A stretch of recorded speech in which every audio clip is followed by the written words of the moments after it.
দর্শক স্বাগত জানাচ্ছি টিভিএন 24 এর বিশেষ আয়োজন আওয়ার ডেমোক্রেসি অনুষ্ঠানে আপনাদের সাথে আছি আমি তাহিয়া রুবাই তপলা এবং আমার সাথে রয়েছেন আমার আগের এক সহকর্মী। ধন্যবাদ আপনাকে। হিস্টোরিক ডে, আমাদের অনেক কিছু বলার আছে, অনেক কিছু জানা আছে, ফলাফলও আসছে ধীরে ধীরে, কাজেই আমরা সবকিছু নিয়ে আলোচনা করব। জি নিশ্চয়ই। হাবিব রহমান আপনাকে অসংখ্য ধন্যবাদ। দর্শক 2/3 আসনে জয়ের দাবি করেছে বিএনপি এরই মধ্যেই, এবং সেই সাথে কিছু আসনে তারা বলছে যে ইলেকশন ইঞ্জিনিয়ারিং করা হয়েছে। বিএনপি অভিযোগ করেছে, অপরদিকে জামায়াত অভিযোগ করেছে কিছু আসনে ফলাফল ঝুলিয়ে রাখা হয়েছে। তবে এখন পর্যন্ত সব আসনের ফলাফল না আসা পর্যন্ত কোনো আনুষ্ঠানিক ঘোষণা কিংবা ভোটের হার না জানানোর কথা বলেছে নির্বাচন কমিশন। হাবিব রহমান। ওকে, সো আমরা দর্শক, আপনারা যারা দেখছেন, আমরা জানি যে বাংলাদেশের জন্য আজকে একটি ঐতিহাসিক দিন। বলা হচ্ছে বাংলাদেশ দাঁড়িয়ে আছে একটি ক্রস রোড থেকে আপনি কোন দিকে যাবেন এটি নির্ধারণ করবে জনগণ ব্যালট বাক্সে ভোট দেওয়ার মাধ্যমে। আপনারা সবাই জানেন জুলাইয়ের গণঅভ্যুত্থানের পর হাসিনা সরকারের ক্ষমতার অবসান ঘটে এবং তৈরি হয় অন্তর্বর্তীকালীন সরকার। এই যে নতুন সিস্টেম আসলো, তার 15 বছরের অধ্যায়টা শেষ হলো, যার মাধ্যমে বাংলাদেশ একটি ক্রিটিক্যাল স্টেজে চলে আসলো। বলা হচ্ছে আজকের যে ইলেকশন হচ্ছে এটি হচ্ছে দ্য টেস্ট ফর ডেমোক্রেসি, যেখানে কোটি কোটি ভোটার আছেন। সবচেয়ে বড় ভোটার হচ্ছেন মহিলা এবং জেন জি। ডক্টর ইউনুস বলেছেন এটি একটি মোমেন্ট, যেটিকে বলছেন বার্থ অফ নিউ বাংলাদেশ, নতুন একটি বাংলাদেশ, যেখানে শুধুমাত্র শান্তিপূর্ণভাবে ক্ষমতার হস্তান্তরই নয়, উনি বলছেন এটি একটি সুযোগ to rebuild institutions, redefine country's political future and the future in general. নতুন প্রজন্ম সেটি করতে যাচ্ছে। প্রাথমিকভাবে যতটা নির্বাচন আমরা ফলাফল জানতে পারছি, বুঝতে পারছি যে বিএনপি এগিয়ে আছে। জামাত বেশ কিছু ভালো সিট জয়ী হয়েছেন, কিন্তু বেশ পিছিয়ে আছেন।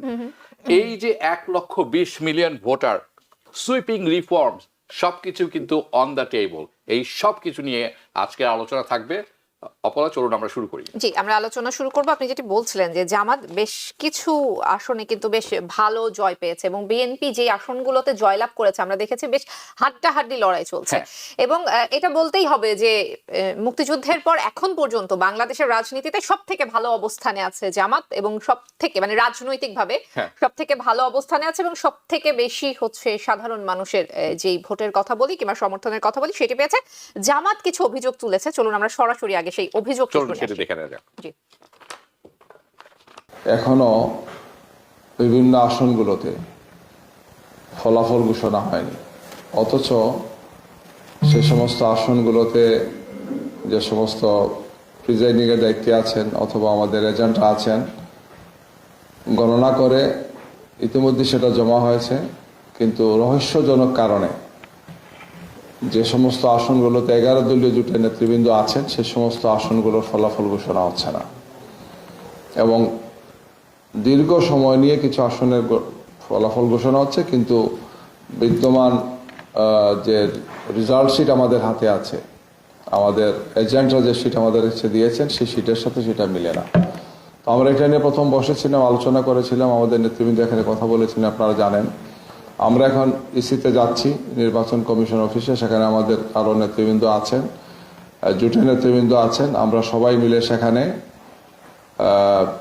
সুস্পষ্ট ভাষায় এটা ইসিকে বলতে চাই, এবং সংশ্লিষ্ট কর্মকর্তা যারা আছেন, আমাদের মনে হচ্ছে যে এখানে রিটার্নিং অফিসার সহ বিভিন্ন আসনের যারা আছেন তারা কোনো একটি বিশেষ মহলের ইঙ্গিতে এই ধরনের কিছু কাজ করছেন, যেটি জনমনে শঙ্কা এবং বিভিন্ন ধরনের প্রশ্নের উদ্রেক করেছে। গিয়ে কিছু কিছু আসনে তড়িৎ গতিতে ঘোষণা দেওয়া হচ্ছে, যেখানে আমাদের প্রতিপক্ষ অন্যান্য দলের আসনের যারা আছেন তাদের নাম ঘোষণা করা হচ্ছে, কিন্তু আমাদের আসনগুলোতে ঘোষণা করা হচ্ছে না।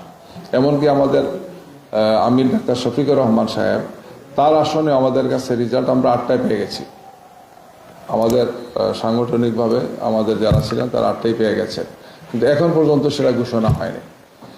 কিছু ঘোষণা হবে বলা হচ্ছে, কিন্তু যখন পরে ঘোষণা করা হচ্ছে আমরা ফলাফল যোগ করে যেটা দেখেছি, ঘোষণা যখন হচ্ছে তখন ভিন্ন রেজাল্টটা দেওয়া হচ্ছে। দেশের বিভিন্ন জায়গা থেকে এই ধরনের বড় আকারের কোনো চক্রান্তের আভাস আমরা পাচ্ছি গিয়ে। আমরা সুস্পষ্ট ভাষা বলতে চাই যে ফেসিবাদকে যে জাতি মুক্ত করেছে আন্দোলন এবং সংগ্রামের মাধ্যমে, রক্ত এবং আত্মদানের মাধ্যমে, সেই জাতিকে চক্রান্ত আর ষড়যন্ত্র করে মাথা নত করা যাবে না। আমরা এই ঘটনার সাথে যারা জড়িত আমরা মনে করি যে তাদের বোধোদয় হওয়া উচিত। অন্যথায় আমরা 11 দলীয় যে আমাদের নির্বাচনী ঐক্য আছে, আমরা সবাই একসাথেই এই চক্রান্ত এবং ষড়যন্ত্রের বিরুদ্ধে আমাদের অবস্থানকে স্পষ্ট করব। আমরা দাঁত ভাঙার জবাব দেওয়ার জন্য প্রস্তুত আছি। আমরা এখন ইসিতে যাচ্ছি, এই সমস্ত বিষয়গুলো আমাদের নেতৃবৃন্দের সাথে আলোচনা করব। সেখানে আমরা নির্বাচন কর্মকর্তাদেরকে অবহিত করব এবং সেখান থেকে আমাদের পরবর্তী কর্মসূচি ঘোষণা করব। এই উদ্দেশ্যে আমরা রওনা দিচ্ছি। আপনাদেরকে এটা আমরা অবহিত করলাম। আমরা যে কোনো চক্রান্তের বিরুদ্ধে, ষড়যন্ত্রের বিরুদ্ধে আমরা দেশবাসীকে সাথে নিয়ে এটা প্রতিরোধ করব। প্রতিরোধের দুর্গ আমরা গড়ে তুলব ইনশাআল্লাহ। জি, আমরা জামাতের বক্তব্যটি শুনছিলাম। হাবিব রহমান, আমাদের সঙ্গে অনেক অতিথি যুক্ত হয়েছেন, অনেক পলিটিক্যাল অ্যানালিস্ট আমাদের সঙ্গে আছেন। আমরা নিশ্চয়ই তাদের বক্তব্য শুনবো। তবে এই মুহূর্তে আমি একটু প্রফেসর ডক্টর নাকিবুর রহমান, তিনি আমাদের সঙ্গে যুক্ত রয়েছেন। তিনি যেহেতু যুক্তরাষ্ট্রের বাংলাদেশ জামাত ইসলামীর মুখপাত্র, আমি একটু ডক্টর নাকিবুর রহমান আপনার কাছে জানতে চাইবো যে বাংলাদেশের রাজনৈতিক কালচারটাই আসলে এটা, যেই দল হয়তো তুলনামূলক একটু খারাপ করে কিংবা যেই দলের পক্ষে আসলে ভোটের ফলাফল যায় না, সেই দল আসলে অভিযোগ তোলে, আঙ্গুল তোলে। জামায়াত ইসলামের অভিযোগগুলো আপনি শুনছিলেন। এই অভিযোগগুলো কি আসলে রাজনৈতিক অভিযোগ, নাকি নির্দিষ্ট সুনির্দিষ্ট কোনো প্রমাণ রয়েছে, সুনির্দিষ্ট কোনো ভিত্তি রয়েছে? নিশ্চয়ই আপনার একটি পর্যবেক্ষণ আছে। জি, অনেক ধন্যবাদ অপলাপা, হাবিব ভাই। শুরুতেই আমি গত আমার মনে হয় যে অলমোস্ট 48 ঘন্টা হয়ে গেছে আমি ঘুমাইনি। সো এটা আর কতক্ষণ কন্টিনিউ করবো বলতে পারছি না। So hopefully I can keep my sanity. আমি প্রথমেই বাংলাদেশের জনগণ, হাবিব ভাই যেটা বললেন যে একটা হিস্টোরিক মাইল ফলকের উইটনেস আমরা করছি, যে ফ্যাসিবাদ মুক্ত বাংলাদেশে আমরা ভোটাধিকার প্রয়োগ করতে পেরেছি, প্রবাসে বসেও আমরা ভোটাধিকার প্রয়োগ করতে পেরেছি, এবং সারাদিন উৎসব মুখর পরিবেশে যেই ভোটের অনুষ্ঠানাদি সম্পন্ন হয়েছে, এজন্য শুরুতেই আমি বাংলাদেশের সমস্ত ভোটারকে অভিনন্দন জানাতে চাই যে কিছু কিছু জায়গাতে কিছু দুর্ঘটনা ঘটেছে, এটা কিন্তু খুব অস্বাভাবিক না। বাংলাদেশের প্রেক্ষাপটে এত বড় একটা জাতীয় নির্বাচন, সেখানে একজন ব্যক্তিও নিহত হয়নি, আমার মনে হয় এটা একটা বিশ্ব রেকর্ড। সুতরাং সেদিক থেকে অবশ্যই কিছু কিছু বিক্ষিপ্ত ঘটনা ঘটেছে, এবং এটা ঘটা একেবারেই মানে অস্বাভাবিক কিছু না। মোটা দাগে আমি নির্বাচন কর্মকর্তা, সেনাবাহিনী, তাদেরকে সাধুবাদ জানাতে চাই যে 4:30 পর্যন্ত তারা নির্বিঘ্নে মানুষকে ভোট দানে সহযোগিতা করেছেন। যে জায়গাতে আইন শৃঙ্খলা পরিস্থিতির অবনতি হয়েছিল, সেখানে তারা এটা খুব সুন্দরভাবে ট্যাকেল করেছেন। কিছু কিছু জায়গায়, যে জায়গাগুলোতে একটু দুর্গম, যেখানে সেনাবাহিনী যেতে পারে না, সেখানে কিছু বিক্ষিপ্ত ঘটনা ঘটেছে। আমরা দেখেছি যে হান্নান মাসুদের ভাইকে আহত করা হয়েছে, এবং এরকম আরো কিছু ঘটনা ঘটেছে, এবং এটা এটা ইটস নর্মাল বাংলাদেশের।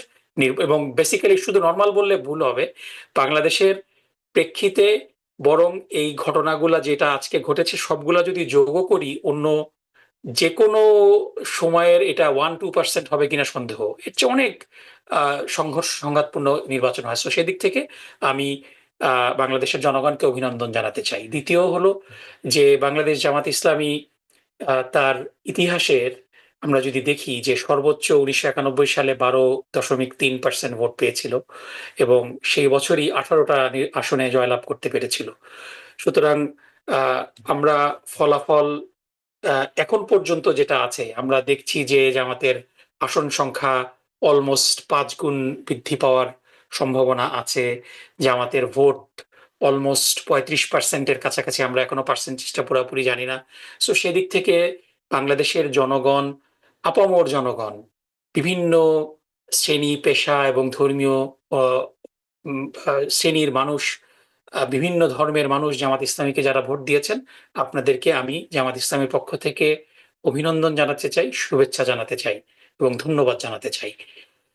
তৃতীয়ত যে বিষয়টা বলব যে কিছু, কিছু ঘটনা আমরা দেখেছি যে নির্বাচন 4:30 পর্যন্ত যেটা হয়েছে খুব স্মুথ হয়েছে। আমাদের এ ব্যাপারে আপত্তি নাই। যেটা বলেছি যে কিছু অভিযোগ আ আছে যেটা আমরা অভিযোগ করেছি বিএনপির বিরুদ্ধে আ এবং বিএনপিও কিছু অভিযোগ করেছে আমাদের বিরুদ্ধে এবং এটা অনাকাঙ্ক্ষিত কিন্তু ঘটেছে। বাংলাদেশের নির্বাচনী কালচার আগের থেকে অনেক ইমপ্রুভ করেছে, হয়তো ভবিষ্যতে আরো ইমপ্রুভ করবে। কিন্তু আমরা যেটা একটু উদ্বেগ নিয়ে লক্ষ্য করলাম যে ফলাফল গ্রহণ ঘোষণা যখন শুরু হচ্ছিল, খুব স্মুথলি কিন্তু শুরু হচ্ছিল। হাবিব ভাই, আপনি কিন্তু এখন যদি ইসির ওয়েবসাইটে যান আপনি কিন্তু ফলাফল পাবেন না। হঠাৎ করে কেন যেন ফলাফল ঘোষণাটা বন্ধ হয়ে গেল। এবং তারপরে হঠাৎ করে বাংলাদেশের সমস্ত মিডিয়া একযোগে ফলাফল প্রচার করা শুরু করল। এবং তারা প্রার্থীদেরকে বিজয়ী ঘোষণা করা শুরু করল। এখন অবশ্যই আমেরিকাতে আ এপি কিন্তু আ বিভিন্ন প্রার্থীকে কল করে। এ এ রিপ রিপ মানে ক্যালিফোর্নিয়াতে মানে যখনই ভোট গ্রহণ শেষ হয়ে যায় সাথে, সাথে ক্যালিফোর্নিয়াকে ব্লু কল করা হয়ে যায়। সো এটা একটা ট্র্যাডিশন, কারণ এর ব্যত্যয় খুব একটা ঘটে না। কিন্তু বাংলাদেশে কিন্তু আমরা একটা ব্লাক বক্সের মধ্যে আছি। আমরা কিন্তু কিছুই জানি না এর আগে কি হয়েছে না হয়েছে। এবং আ আপনি আর আমরা ভালো করেই জানি যে সংবাদপত্র কিন্তু দায়বদ্ধ। তারা কিন্তু জনগণের কাছে দায়বদ্ধ না। তারা তাদের মালিক পক্ষ একটা মিডিয়া মাফিয়ার কাছে দায়বদ্ধ। এবং আনফরচুনেটলি সবগুলা মিডিয়া একযোগেই একই রকম সিন্ডিকেটেড মেসেজ প্রকাশ করছে।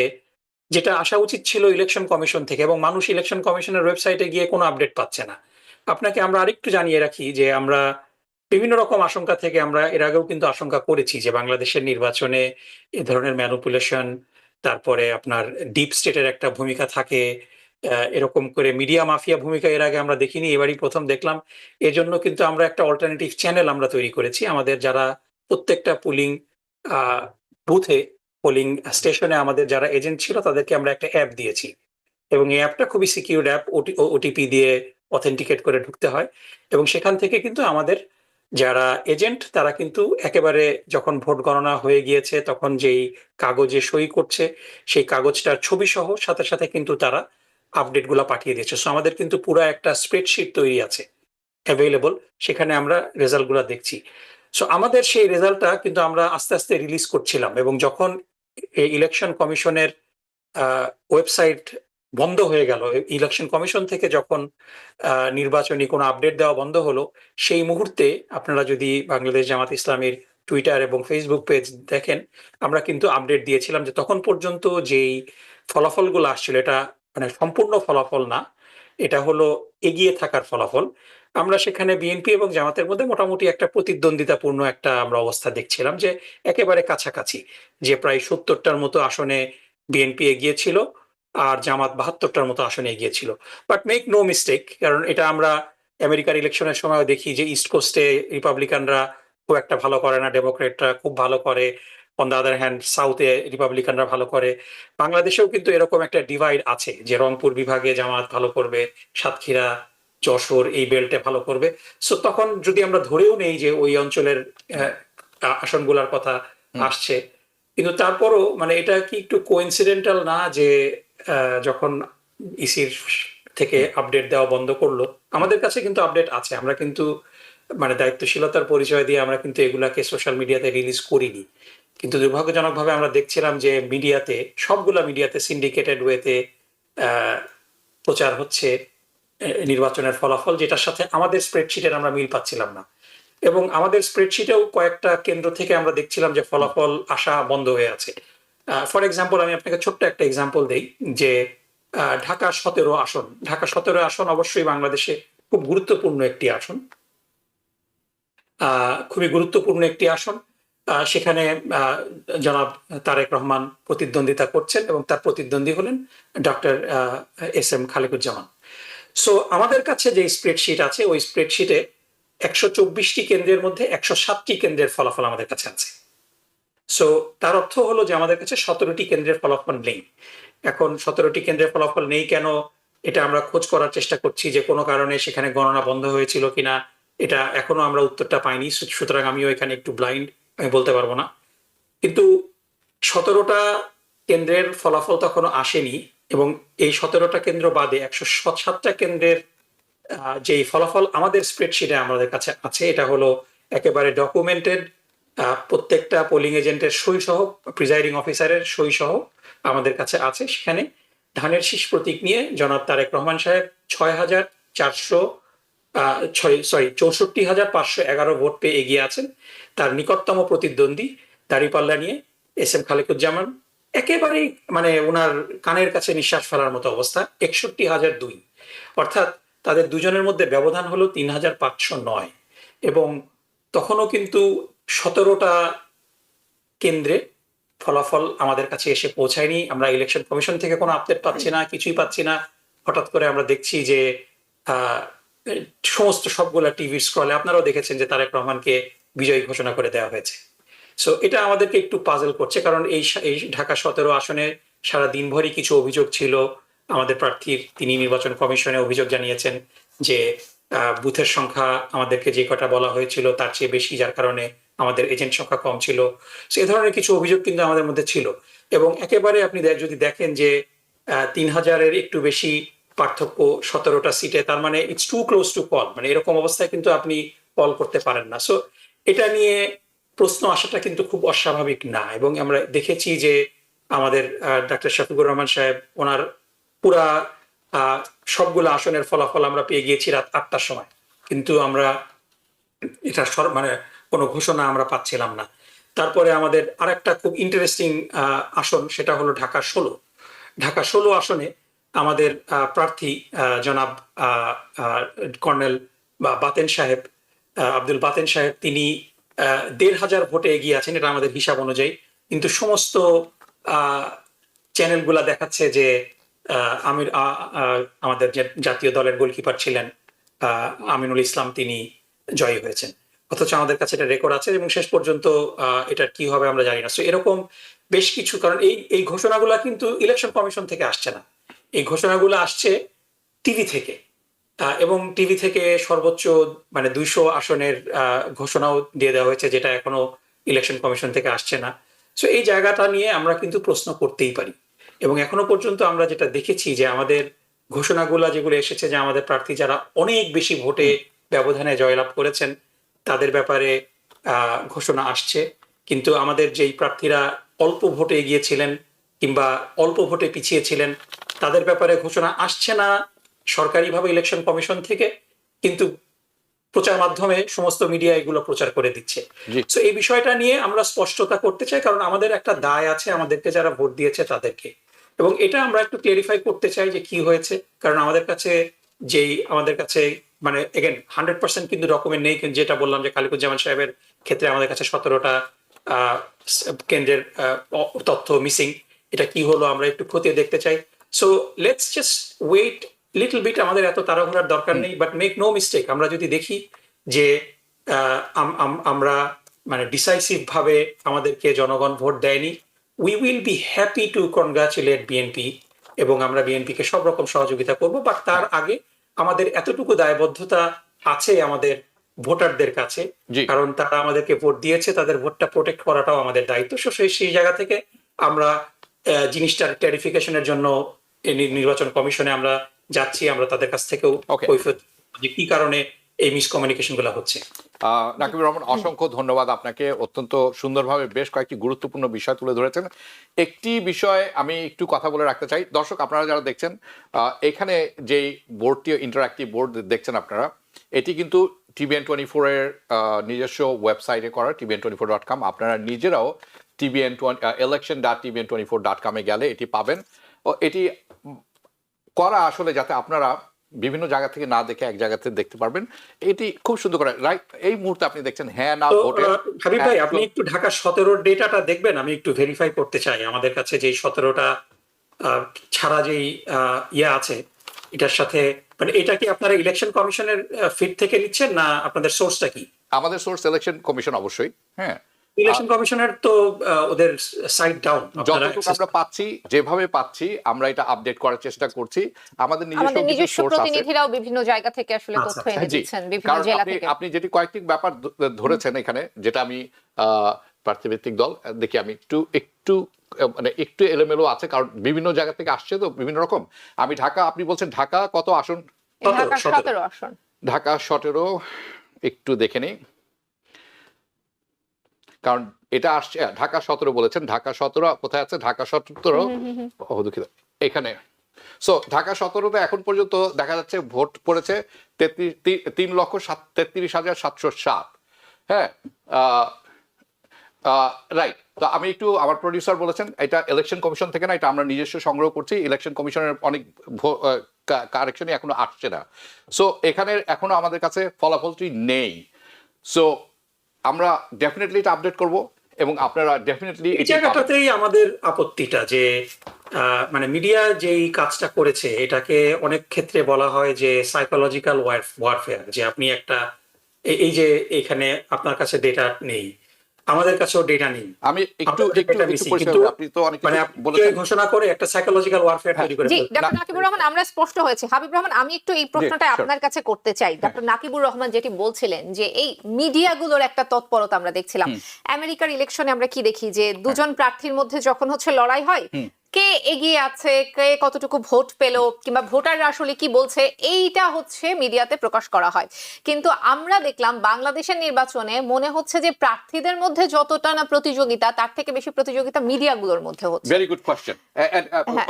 মানে আপনি এমন একটি জায়গায় হাত দিয়েছেন, আপনি কিন্তু অপ্রিয় হয়ে যাবেন অনেকের কাছে। না না না, আমরা গণমাধ্যম কর্মী, আমাদেরও দায়বদ্ধতার জায়গা আছে। আমি দায়বদ্ধতার জায়গা থেকে বলি, এখানকার কথা যখন উঠেছে, নাকিবুর রহমান এখানে আছেন, আমাদের সাথে জয়নুল আবেদিন আছেন, আমাদের সাথে মেহনাজ আপা আছেন।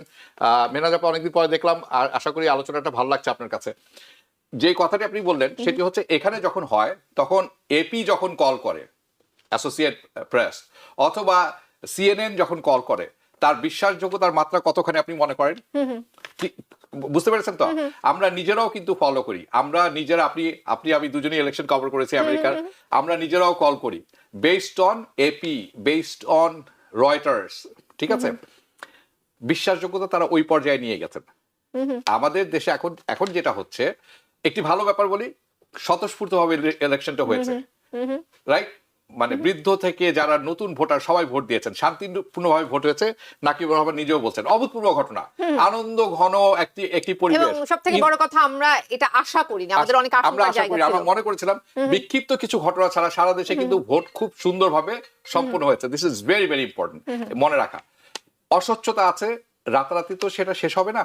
এখানে প্রথম পদক্ষেপ, আপনি 15 বছর 18 বছর একটি দুঃশাসনের মধ্যে ছিলেন, আপনার তো কোনো সিস্টেম রাখা হয়নি। অন্তর্বর্তীকালীন সরকার খুব কম সময় পেয়েছেন। এখন কিছু সমস্যা হবে, সাচ অ্যাজ আমাদেরকে আসতে হবে একটি সমাধানে, যে ইলেকশন কমিশন এবং বিশ্বাসযোগ্য মিডিয়া এটা কিভাবে একসাথে কাজ করবে। আমি আমাদের কথা বলতে পারি, TVN 24 এর কথা, আমরা কারো সাথে খুব কাছাকাছি যাইনি। কেন যাইনি? আপনি যখন বিএনপি, জামাত, এনসিপির কাছাকাছি যাবেন, তখন আপনাকে মনে করা হবে যে আপনার সাথে তাদের একটি সম্পর্ক আছে। আমরা TVN 24 ডিসটেন্স মেইনটেইন করে চলেছে।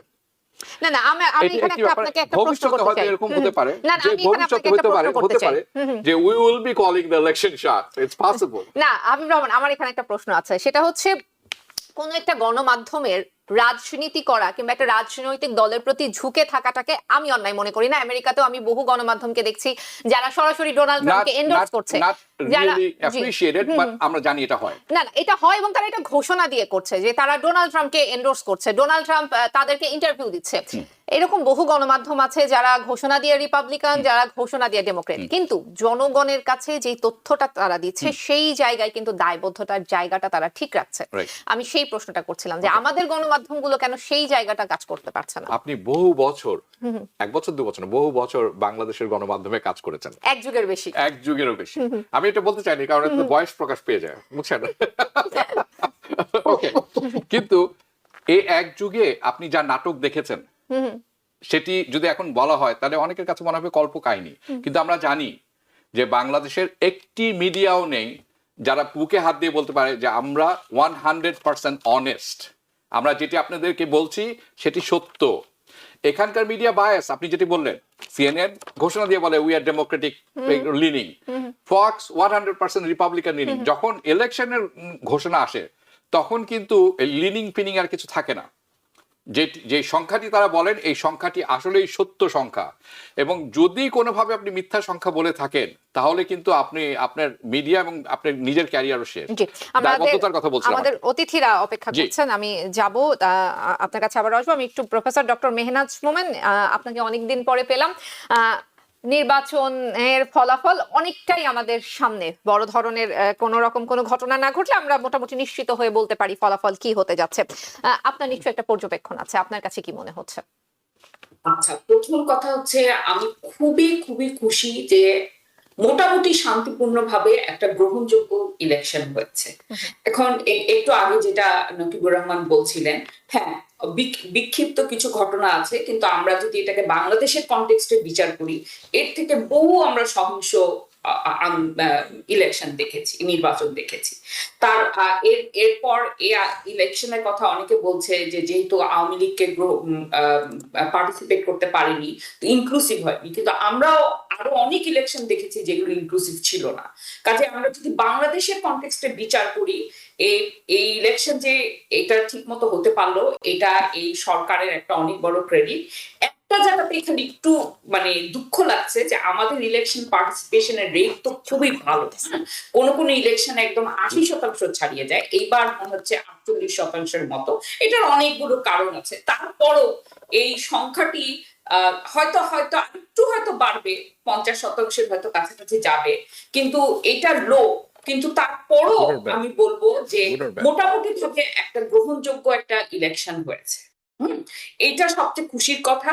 তারপরে আমাদের যে অন্তর্বর্তীকালীন সরকার ছিলেন, সেই সরকার কিন্তু অনেক রকম, তারা যে ধরনের বাধার সম্মুখীন হয়েছেন, যে ধরনের মানে তারা যেভাবে করে তাদেরকে রাষ্ট্র পরিচালনা করতে হয়েছে, মানে এরকম হাত পা বাঁধা অবস্থায়, সে অবস্থায় ওনারা যতগুলো প্রতিশ্রুতি দিয়েছেন, ওনাদের অনেক মানে দুর্বলতা ছিল, যেমন আইন শৃঙ্খলা ব্যাপারটা আরো ভালো মতো ওনারা করতে পারতেন, সেটা হয়তো পারেননি। কিন্তু তারপরও ওনারা যে প্রতিশ্রুতি দিয়েছিলেন মোটা দাগে সেগুলো কিন্তু পালন করেছে। তা আমার কাছে আর কি, আমি সেই কারণে খুবই খুশি। এবং আরেকটা জিনিস আমার খুবই ইন্টারেস্টিং লাগছে, আপনারা যদি আমাদের আগের ইলেকশন গুলো দেখেন, হ্যাঁ, জামাত কখনোই আপনার এরকম 10-12% বা 12% যে পেয়েছিল সেটাও একটা, তার আগের ইলেকশনে মনে হয় 7 বা 8% ছিল। তো কোনোদিনই এত বিপুল পরিমাণে ভোট পায়নি। কিন্তু এখন এবার ইলেকশনের আগে অনেক হাইপ ছিল যে জামাত অনেক সংখ্যাগরিষ্ঠতা পাবে। তো আমার কাছে এটা খুব ইন্টারেস্টিং লাগছে যে একটা ধারাবাহিকতাতে থাকে মানুষ কিভাবে ভোট দেয়। তো ওই জিনিসটা আসলে মানে মেইনটেইন করা হয়েছে। জামাত কিন্তু অনেক মানে এইবার যতক্ষণ আসন পাবে, যদিও আমরা এখন পুরোপুরি ফলাফল জানি না, তারপরও যতগুলো আসন পাবে, এরকম আসন তারা মানে বাংলাদেশের ইতিহাসে তারা কোনোদিন পায়নি। কিন্তু তারপরেও মানে আমি বলবো যে মানে একটা ধারাবাহিকতা, মানুষ কি জিনিস, বাংলাদেশের জনগণ কি জিনিস তারা প্রায়োরিটাইজ করে, ওই ধারাবাহিকতা থেকে সরে আসেন। আরেকটা জিনিস আমি বলবো, আমি বিভিন্ন আপনার ইলেকশন ক্যাম্পেইন গুলো দেখছিলাম, যেখানে আপনার জামাতকে অনেক সমালোচনা করা হয়েছে, কারণ ওই যে মানে যে ধর্মভিত্তিক কথা, যে এখানে ভোট না দিলে তুমি মানে এটা তোমার গোনাহ হবে, দোজখে যাবে, এই ধরনের ইমোশনাল একটা জিনিস ব্যবহার করা, সেটা সাংঘাতিকভাবে ফেল করেছে। কিন্তু আমি দেখছিলাম যে যারা ইয়াং প্রার্থী, তারা কিন্তু খুব সুন্দরভাবে মানুষের সাথে কানেক্ট করতে পেরেছে। মানে আমি এরকম জাস্ট সোশ্যাল মিডিয়াতে এরকম 2-1টা উদাহরণ দেখছিলাম। মানে এটা আগে যাদেরকে আমরা দেখতাম রাজনৈতিক নেতা, তারা যেভাবে কথা বলতেন, তার বেশিরভাগ কথাই আমরা ধরেই নিতাম এগুলো বলার জন্য বলছে। কিন্তু এইবার আমি দেখলাম ইয়াং জেনারেশন যারা নির্বাচনী প্রচারণা করছে, তাদের কথাগুলো এমন যে মানুষের সাথে রেজোনেট করে। তো এটাও একটা মানে ভালো একটা জিনিস। এবং আমাদের একটা পলিটিক্যাল কালচারের তো আমরা একটা চেঞ্জ চাই, কারণ আমরা প্রথম থেকে, আমরা 71-এর পর থেকে আমাদের পলিটিক্যাল কালচারে নানা ধরনের দোষে দুষ্ট।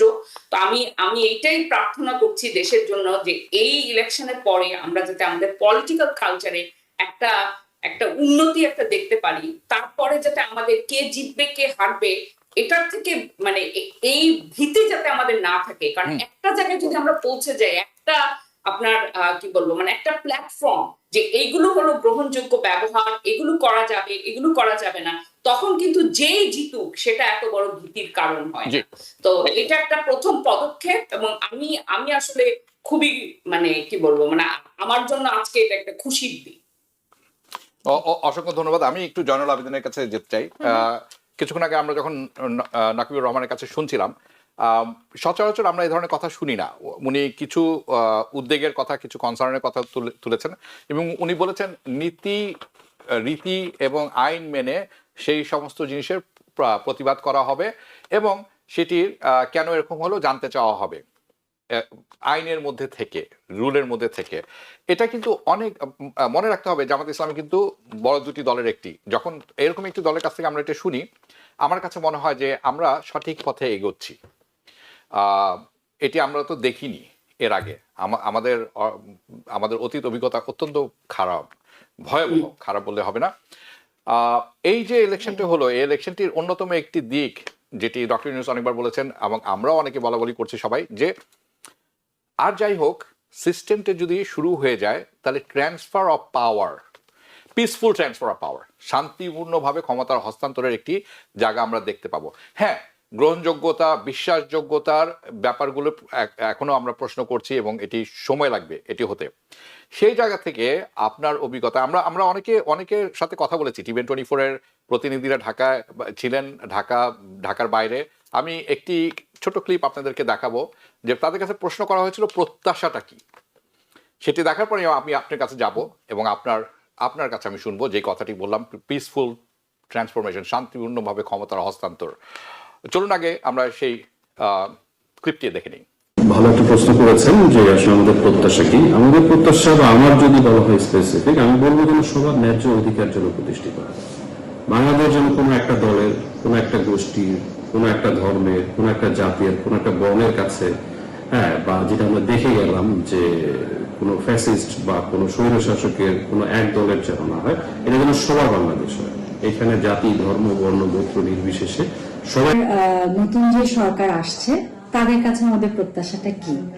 তাদের কাছে আমাদের একটাই প্রত্যাশা, আমরা একটা সুন্দর বাংলাদেশ চাই, একটা নিরাপদ বাংলাদেশ চাই, আমাদের অর্থনৈতিক উন্নতিটা আমরা চাই, আমাদের ব্যবসা বাণিজ্যগুলো যেন ভালোভাবে চলতে পারে এবং আমার শিক্ষা প্রতিষ্ঠানে একটা স্থিরতা চাই, একটা পরিবেশ। আমাদের নতুন সরকার যারা আসছে ইলেকশনের, আমার প্রত্যাশা হলো যে দুর্নীতিমুক্ত, চাঁদাবাদ মুক্ত একটা নতুন বাংলাদেশ, যেখানে সবাই নিরাপদে নিশ্চিতে দেশে মানুষ জনগণ বসবাস করতে পারে। এটাই আমার প্রত্যাশা। It's my last vote. আমার মতামত, আমি অ্যাকচুয়ালি হ্যাঁ বুটে ভোট দিচ্ছি।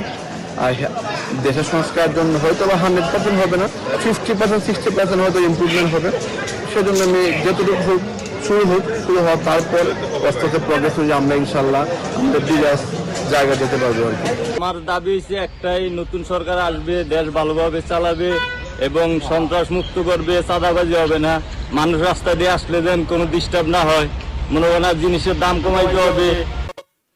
প্রত্যাশাটি সবারই কম বেশি সমান, শান্তি ফিরে আসবে, জিনিসপত্রের দাম কমবে, আমরা নিরাপদ বোধ করব। এর মধ্যে, এর ভিত্তিতেই আমরা আছি, খুব বেশি চাওয়া পাওয়া না। জয়নুল আবেদিন, আমি শুনবো আপনার কাছে। আমি আজকে আলোচনার প্রারম্ভেই আমি আল্লাহর শুকরগুজার করছি, কারণ বাংলাদেশের মতো একটি পরিবেশে আমরা আজকে যেই নির্বাচনটা দেখলাম, সত্যি আমি ব্যক্তিগতভাবে খুবই অভিভূত বিভিন্ন কারণে। তোর মধ্যে একটি জিনিস, সেটি হচ্ছে যে সকাল থেকে মোটামুটি 4:30টা পর্যন্ত যে বাংলাদেশের যে ইলেকশনের যে নিউজগুলো আমাদের সামনে টিভির পর্দায় দেখছিলাম, কোনো ধরনের, অনেকটা বলতে গেলে এত শান্তিপূর্ণ একটা নির্বাচন এবং প্রত্যেক ভোটারের এত সুন্দর প্রতিক্রিয়া, তারা নির্দ্বিধায় এসে ভোট দিতে পেরেছে এবং নিজের ভোটটা নিজে দিতে পেরেছে। পারহ্যাপস আমি এটা শুনি নাই যে অন্য কেউ আজকে ভোট দিয়ে বলছে যে আপনার ভোটটা দেয়া হয়ে গেছে। এই যে একটা ধারা, এবং ডক্টর ইউনূস সহ বাংলাদেশের আইন শৃঙ্খলা বাহিনী, বাংলাদেশের জনসাধারণ এবং প্রবাসীরা, যেহেতু আমরাও এই ভোটে অংশগ্রহণ করার, ভোটাধিকার প্রয়োগ করার সুযোগ পেয়েছি, আমি আমাকে সহ আমাদের সবাইকে অভিনন্দন জানাতে চাই এবং ধন্যবাদ জানাতে চাই যারা এই নির্বাচনের সাথে সংশ্লিষ্ট ছিলেন।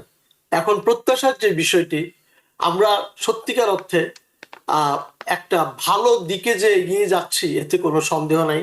ডক্টর ইউনূস প্রধান উপদেষ্টা উনি আজকে বলেছেন যে আজকে নতুন বাংলাদেশের জন্মদিন।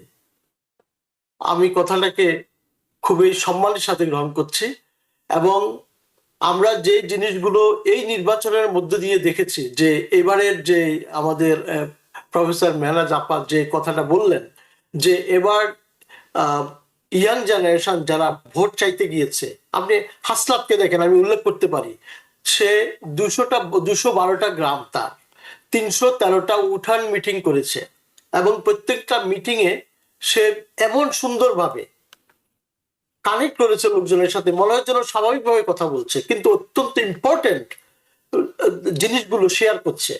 এমনি ভাবে এইবার প্রথমেই যারা অন্যদের থেকে চাঁদা নিয়ে, জনসাধারণের থেকে চাঁদা নিয়ে, যেটা আমরা ইউরোপ আমেরিকাতে দেখতাম, সেই জিনিসটা হয়েছে। যারা তার পকেট থেকে একটি টাকাও খরচ করবে না। এবং আমরা একটু আগে যে জিনিসগুলো শুনলাম যে আমরা বাংলাদেশের মানুষের চাহিদা খুবই সীমিত, খুবই কম জিনিস চায়। তারা চায় চাঁদা মুক্ত, সন্ত্রাস মুক্ত, সুন্দরভাবে মানে আইন শৃঙ্খলার দিক থেকে সুন্দরভাবে যাতে জীবনযাত্রা নির্বাহ করতে পারে। আমি প্রবাসী হিসাবে আজকে যেহেতু এই ইলেকশন আলোচনা করছি, জয় পরাজয় আছে, আমরা অভিনন্দন জানাই বিএনপিকে, অভিনন্দন জানাই অন্যান্য জামাত সহ অন্যান্য সব রাজনৈতিক দলকে যারা ভোটে অংশগ্রহণ করেছে, যারা জিতেছে। তবে আজকে বিএনপি সরকার গঠন করতে যাচ্ছে, বোঝা যাচ্ছে। এবং আমি মনে করি যে এবং ডাক্তার শফিকুর রহমান যে রিয়েকশনটা দিয়েছেন কিছুক্ষণ আগেও, যে আমরা রিকনসাইল করব এবং যে জিনিসগুলো যেটা ডক্টর নকিবুর রহমান সাহেব বলছেন একটু আগে, যে জিনিসগুলো নির্বাচন কমিশনের নজরে আনা দরকার, সেগুলো নজরে আনতে হবে। কারণ ভোটটা মানুষ দিয়েছে, সেই ভোটটা সঠিকভাবে গণনা হলো কিনা এবং গণনা হওয়ার পরে তার সঠিক প্রয়োগ হলো কিনা, অর্থাৎ যাকে ভোট দিয়েছে সে জিতলো কিনা, এইটাও দেখার বিষয় রয়ে গেছে। এটাও নির্বাচনের একটা প্রক্রিয়া। সুতরাং এইটাও গণতন্ত্রের অংশ। এবং যেহেতু শক্তিশালী একটা সুন্দর গণতন্ত্রের শর্ত হচ্ছে অত্যন্ত শক্তিশালী একটা বিরোধী দল। আমরা গত 17 বছর কি দেখেছি, এবং স্বাধীনতার পরেও আমরা দেখেছি কোন কোন নির্বাচনে 500-র বেশি লোক হতাহত হয়েছে। কোন কোন নির্বাচনে আমরা দেখেছি যে গৃহপালিত, এরশাদের আমলে গৃহপালিত বিরোধী দল ছিল, হাসিনার আমলে গৃহপালিত বিরোধী দল ছিল। আমরা সেই অবস্থা থেকে এই একটা সুন্দর উত্তরণের দিকে যাচ্ছি। সুতরাং আমি মনে করি যে জামাত সহ অন্যান্য সকল দল অত্যন্ত দায়িত্বশীল আচরণ করবে। যেই সরকার গঠন করুক, সরকারের গঠনমূলক সমালোচনার মাধ্যমে সরকারের ভালো কাজগুলোকে উৎসাহিত করবে এবং খারাপ কাজগুলোর জন্য লাগাম টেনে ধরবে। এবং নতুন করে যে বিষয়টি আসছে যে 2 কক্ষ বিশিষ্ট, নিশ্চয়ই আমরা যেভাবে দেখতে পেলাম ভোট জয়যুক্ত হয়েছে, সেই হেতু যে 2 কক্ষ বিশিষ্ট যে আমাদের পার্লামেন্ট হবে এখন, সেখানে যে একটা চেক এন্ড ব্যালেন্স থাকবে, সেটা আমাদের এই নির্বাচনের একটা অনেক ভালো দিক। তো সর্বোপরি আমরা অত্যন্ত আশাবাদী যে বাংলাদেশ একটি সুন্দর মানে টেকসই গণতন্ত্রের দিকে এগিয়ে যাচ্ছে। এবং আমি মনে করি যে আগামী প্রজন্ম, যারা নতুন প্রজন্মের অনেকেই কিন্তু নির্বাচিত হয়ে এসছে, এবং আমরা ইতিমধ্যেই তাদের কথাবার্তায়, তাদের বক্তব্যে, তাদের চলাফেরা আমরা বুঝতে পেরেছি যে তারা যেই সরকার গঠন করুক না কেন, যদি কোনো অন্যায় হয় আমাদের প্রত্যাশা তো আছেই, এবং তারা বিনা চ্যালেঞ্জে ছেড়ে দিবে না, এবং সেটাই আমরা প্রত্যাশা করছি। অসংখ্য ধন্যবাদ আপলা। জি, অসংখ্য ধন্যবাদ অ্যাডভোকেট জয়নাল আবেদিন। আপনার পর্যবেক্ষণ আমরা আসলে শুনছিলাম। জি, হাবিব রহমান। আমরা সবার কাছেই শুনলাম কম বেশি, হ্যাঁ, যেই কথাটি এখন জয়নাল আবেদিন বললেন, যে আমি যেটি শুরু করলাম transfer of power. Nakibur Rahman, আমি আপনার কাছে জানতে চাচ্ছি, এই যে ভোটে ব্যাপক মহিলা ভোটার ছিলেন, আমরা জামাতের ব্যাপক প্রচারণাও দেখেছি এবং প্রাথমিকভাবে ধারণা করা হচ্ছিল যে তারা বিপুল আসন পাবেন। আমাদের এখনকার হিসাব বলছে, এখন পর্যন্ত যে হিসাবটি আমাদের কাছে আছে সেটি যদি আমরা দেখি, যদিও বেশ এটা সরকারি ফলাফল না, সেটা যদি দেখি আমরা, তাহলে আমরা দেখব যে by the way this is not, এটা সরকারি নয়, বেসরকারি, এবং এখনো ফলাফল অনেক বাকি আছে, রাত পোহাতে এখনো অনেক সময়। বাংলাদেশে যেহেতু এখন হ্যাঁ, ভোর রাত, right, এবং আমাদের কাজে প্রতিনিধিরাও আসলে অনেক ঘন্টা ডিউটি করার পরে তারা গ্রেইন অফ সল্ট একটু বুঝে শুনে নেবেন। এখন পর্যন্ত যেটি আমরা জানি, বিএনপিও তার জোট 201টি, এবং জামাত এখন পর্যন্ত 72টি আসন প্রাপ্ত করেছে, এবং স্বতন্ত্র এবং অন্যান্য যারা আছেন তারাও বেশ কিছু পেয়েছেন।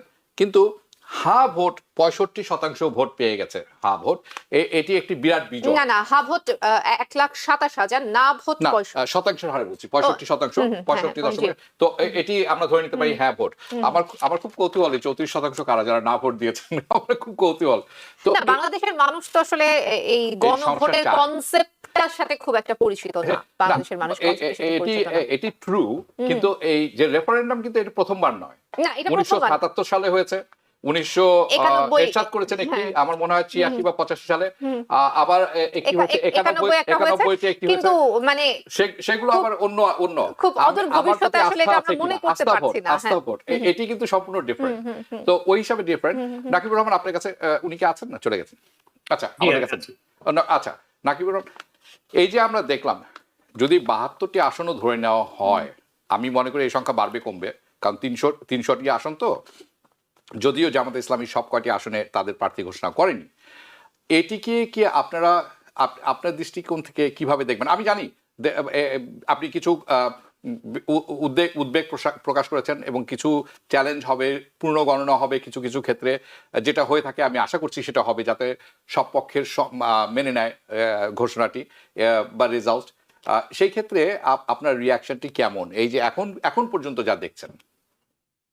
না, ডেফিনেটলি আমি শুরুতেই যেটা বলেছিলাম যে আমি ফ্রম এ অনসেট যদি আমরা দেখি, এবং মেহনাজ মোমেন আপাও যেটা বলেছেন যে বাংলাদেশের জামাত ইসলামীর রাজনৈতিক ইতিহাসে মানে জামাতের সমর্থকরা খুবই দুঃখ ভারাক্রান্ত মনে এখনো পর্যন্ত আছেন।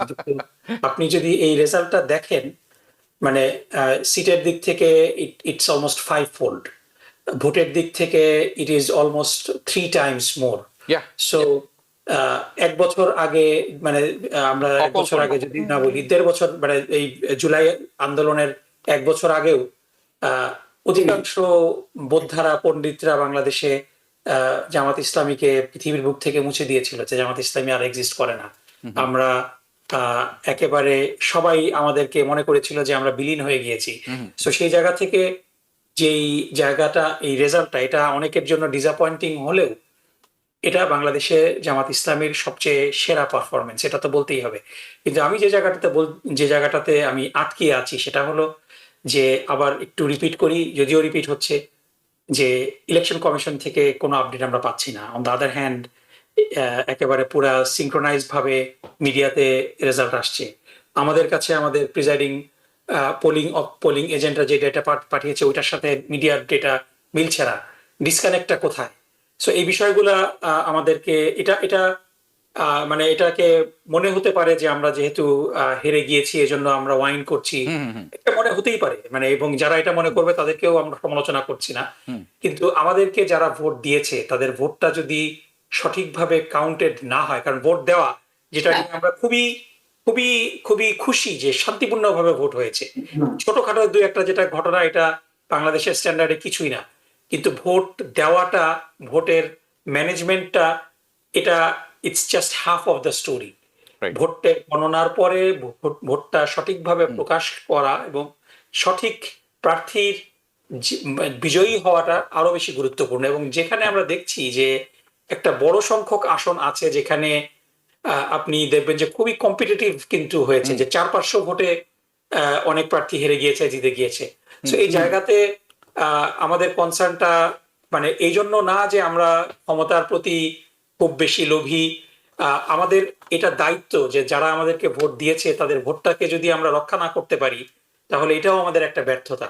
এবং এই জায়গাটাতে আমরা নিয়মতান্ত্রিক উপায়ে ইসির কাছ থেকে আমরা ইনফরমেশন নিয়ে আমাদের যেই ডেটা আছে, এই ডেটার সাথে এটা আমরা করোবরেট করার চেষ্টা করব, এবং at the end of the day আমরা যদি দেখি যে এখানে কোনো ফাউল প্লে হয়নি, তাহলে পরে আমরা অবশ্যই যারা জয়ী হয়েছে তাদেরকে আমরা অভিনন্দন জানাবো এবং তাদের সমস্ত কাজে সহযোগিতা করব। অসংখ্য ধন্যবাদ। জি, যদি এখানে কোনো ব্যত্যয় ঘটে তাহলে পরে আমরা ইলেকশন কমিশনারকে অনুরোধ করব পুনর্গণনা করার জন্য, তার আগ পর্যন্ত সবাইকে ধৈর্য ধারণ করার জন্য বলবো, খুব সুন্দর কারণ কথা, প্রত্যেক ভোট ম্যাটার করে। খুব সুন্দর কথা। আমি একটি কথা আপনাকে বলি, আমাদের এই বাংলাদেশে যে হলো, আমি প্রথমে বলেছি এটি অনেক বছর, দশকের পর দশক যে প্রতিষ্ঠানগুলো এগুলো পরিচালনা করে, ইসি, অন্যান্য প্রতিষ্ঠান, আইন শৃঙ্খলা নিরাপত্তা প্রতিষ্ঠান, বিভিন্ন বিরোধী দল সবকটি ধ্বংস করে দেওয়া হয়েছিল। মানে এই কারণে এই প্রতিষ্ঠানগুলো এই যে প্রথমবারের মতো ইলেকশন করছেন, এখানে অনেক কমতি থাকবে, আমাদেরকে এটা মেনে নিয়ে এগিয়ে যেতে হবে। আমি নাকিবুর রহমান আপনার কথায় খুব মানে ভেরি ভেরি হ্যাপি যে আপনার এই যে আপনি আপনার ধৈর্য দেখাচ্ছেন যে হ্যাঁ ভুল ত্রুটি আছে, আমরা এটা প্রতিবাদ করবো, জেনে নিব। আমাদের এখানে এই ইলেকশনে কয়েকটা জিনিস নেই। প্রথম কথা বলে রাখি, এটা আসলে কাউকে ছোট করে বলার জন্য, বাংলাদেশের যে কয়টি মিডিয়া আছে 100% বায়াসড, এবং এত নগ্নভাবে বায়াসড। না না, আমি আপনার সাথে একমত না। আমি বলছি আসি, মানে আমরা যুদ্ধ করবো এ ব্যাপারে কথা বলবো। আমি চাই না কেউ আমার সাথে একমত হোক, কারণ আমি চাই আমি হেরে যেতে এখানে, কেউ প্রমাণ করুক যে আসলে এই কথাটা আমি যেটা বলছি ঠিক না। কিন্তু যদি সেটাও ধরে না, 100% না ধরে, আচ্ছা বেনিফিট অফ দ্য ডাউট আপনাকে দিচ্ছি 99%, ওকে, মানে বেশিরভাগ, মানে তারা মানুষের বিশ্বাসযোগ্যতা হারিয়েছেন, এটি একটি বড় কথা। সেকেন্ড হচ্ছে এই যে ইলেকশনটি হলো, এখানে একটি এক্সিট পোল নেই, কোনো এক্সিট পোল নেই, কাজে আমরা কোনো ভাবে বুঝতে পারছি না, ইসির উপর ভরসা করে থাকতে হচ্ছে, তারা বন্ধ করে রাখছেন। কিন্তু আপনি এক্সিট পোল থাকলে একটি এক্সিট পোলের মাধ্যমে একটি তার উত্তাপ বোঝার চেষ্টা করতেন, তার তারতম্য। আর আরেকটি ব্যাপার আপনি বলেছেন, বিভিন্ন আসনে জামাত হেরে গেছে, জামাতের প্রার্থী, কিন্তু ভোট সংখ্যা হয়তো খুব কাছাকাছি, নাক্কানের পাশ দিয়ে গুলি গেছে, এরকম একটি ব্যাপার, সেটিও কিন্তু প্রতীয়মান। কিন্তু যেহেতু আমাদের কাছে সম্পূর্ণ সংখ্যাটি নেই, কাজে আমরা এখনো ওখানে যেতে পারছি না। কিন্তু দর্শক, আপনারা যারা দেখছেন, আপনারা কিন্তু TVN24 election.tvn24.com যেতে পারেন। আপনি দলের প্রার্থী, আসন সংখ্যা আপনি দেখে নিতে পারেন। আমরা আপডেট করছি যেভাবে আমরা ইনফরমেশনগুলি পাচ্ছি, এবং চেষ্টা করছি যাচাই বাছাই করার, যাতে সংখ্যা যেটি আমরা দিচ্ছি যাতে সেটি সঠিক থাকে। যেটি আপনি বলছিলেন, জি, প্রতিবাদ করছিলেন, বলছিলেন। আমি বলছিলাম যে গণমাধ্যমের বায়াসনেসের কথা। আমরা কি তার আগে আমাদের অতিথিদেরকে বিদায় দিয়ে দিব কিনা? জি, আমাদের এই ঘন্টার যে আলোচনা, আমাদের তিনজন অতিথি, ডক্টর নাকিবুর রহমান, ডক্টর মেহনাজ মোমেন এবং অ্যাডভোকেট জয়নাল আবেদিন, তিনজনের প্রতি অসংখ্য কৃতজ্ঞতা। আপনারা আজকে এই ব্যস্ততার মাঝেও আমাদেরকে সময় দিয়েছেন। অসংখ্য ধন্যবাদ আপনাদেরকে। ধন্যবাদ TVN কে এবং আমার সহ আলোচকদের, সবাইকে অভিনন্দন আবারও। জি, নিশ্চয়ই আপনাদেরকে। আমি খুব দ্রুত একটা কথা বলতে চাই। নকিবুর রহমান যে কথাগুলো বললেন, এটাও আমাদের পলিটিক্যাল কালচারের একটা উত্তরণ, কারণ আমরা প্রতিবাদ করি সহিংসভাবে, আমরা যদি একটা সিস্টেমেটিক জায়গায় যাই, হ্যাঁ, সেটাও একটা অনেক বড় উত্তরণ। কাজে এই ইলেকশনের সবকিছুই আমার কাছে বিজয় বলেই মনে হচ্ছে। হ্যাঁ, আপনার সাথে আমি একমত। মানে আমাদের প্রতিবাদের ভাষা ছিল ইদার আপনাকে আমি গুলি করে অথবা জ্বালিয়ে পুড়িয়ে অথবা মাথায় একটা লাঠি দিয়ে বাড়ি দিয়ে শেষ করে দিব। এখান থেকে বের হয়ে আসতে পারাটা অনেক বড় বিজয়। জয় পরাজয় ঠিক আছে, সেটি থাকবে, জনগণ নির্ধারণ করবে। কিন্তু বরাবরের মতো আপনাদের সবাইকে অসংখ্য ধন্যবাদ। দেখা হবে অচিরেই। আপনারা কিন্তু বাংলাদেশ গণতন্ত্র উত্তরণের পথে একটা ধাপ এগিয়ে গেল, কোনো সন্দেহ নেই। জি, নিশ্চয়ই নিশ্চয়ই। তিনজন অতিথিকে অসংখ্য ধন্যবাদ। কিন্তু দর্শক, আপনাদেরকে এখনই ধন্যবাদ জানাতে চাই না, আপনারা সঙ্গে থাকবেন। আরো 4 জন পলিটিক্যাল অ্যানালিস্ট আমাদের সঙ্গে কিছুক্ষণের মধ্যেই যুক্ত হবে। হাবিব রহমান, গণমাধ্যম নিয়ে আমাদের কথা হচ্ছিল, গণমাধ্যমের বায়াসনেস নিয়ে কথা হচ্ছিল। আমি আমার অভিজ্ঞতা থেকে এইটুকু বলতে পারি, আমি যেহেতু বাংলাদেশে প্রায় 12 বছরের মতো বিভিন্ন মিডিয়াতে কাজ করেছি, প্রথম সারির গণমাধ্যমে কাজ করেছি। গণমাধ্যমগুলোর একটা বড় একটা আমি প্রতিবন্ধকতার জায়গা বলবো, সেটি হচ্ছে গণমাধ্যমের যে মালিক পক্ষ, যাদেরকে আসলে লাইসেন্স দেয়া হয়, তারা সংবাদকর্মী না, তারা হচ্ছে রাজনৈতিক কর্মী। এই কথাটি আরেকবার বলে আমি খুব খুশি হব, কারণ এটা গুরুত্বপূর্ণ একটি অংশ। এটা একটি অংশ, এবং সেই সাথে যেই দুই একজন গণমাধ্যম কর্মী আছে, সরকারের কর্মী না হয়ে, আমি জি। তাদের ক্ষেত্রেও যদি বলি, ধরে নিন আপনি একটি গণমাধ্যমের ডিরেক্টর, আপনি জানেন যে এখন যদি আপনি সরকারের সমালোচনা করেন কিংবা আপনি এখন যারা দায়িত্বরত আছেন তাদের সমালোচনা করেন, আপনার চ্যানেলের বিজ্ঞাপন বন্ধ হয়ে যাবে, আপনার চ্যানেলের লাইসেন্স বাতিল হয়ে যাবে। আপনি কিন্তু ওই পথে হাঁটবেন না। আপনার আরো হয়তো অনেক বাণিজ্য আছে, আরো হয়তো অনেক ব্যবসা আছে, আপনি জানেন আপনার সেই ব্যবসাগুলোতে প্রতিবন্ধকতা তৈরি হবে, আপনি সেই পথে হাঁটবেন না।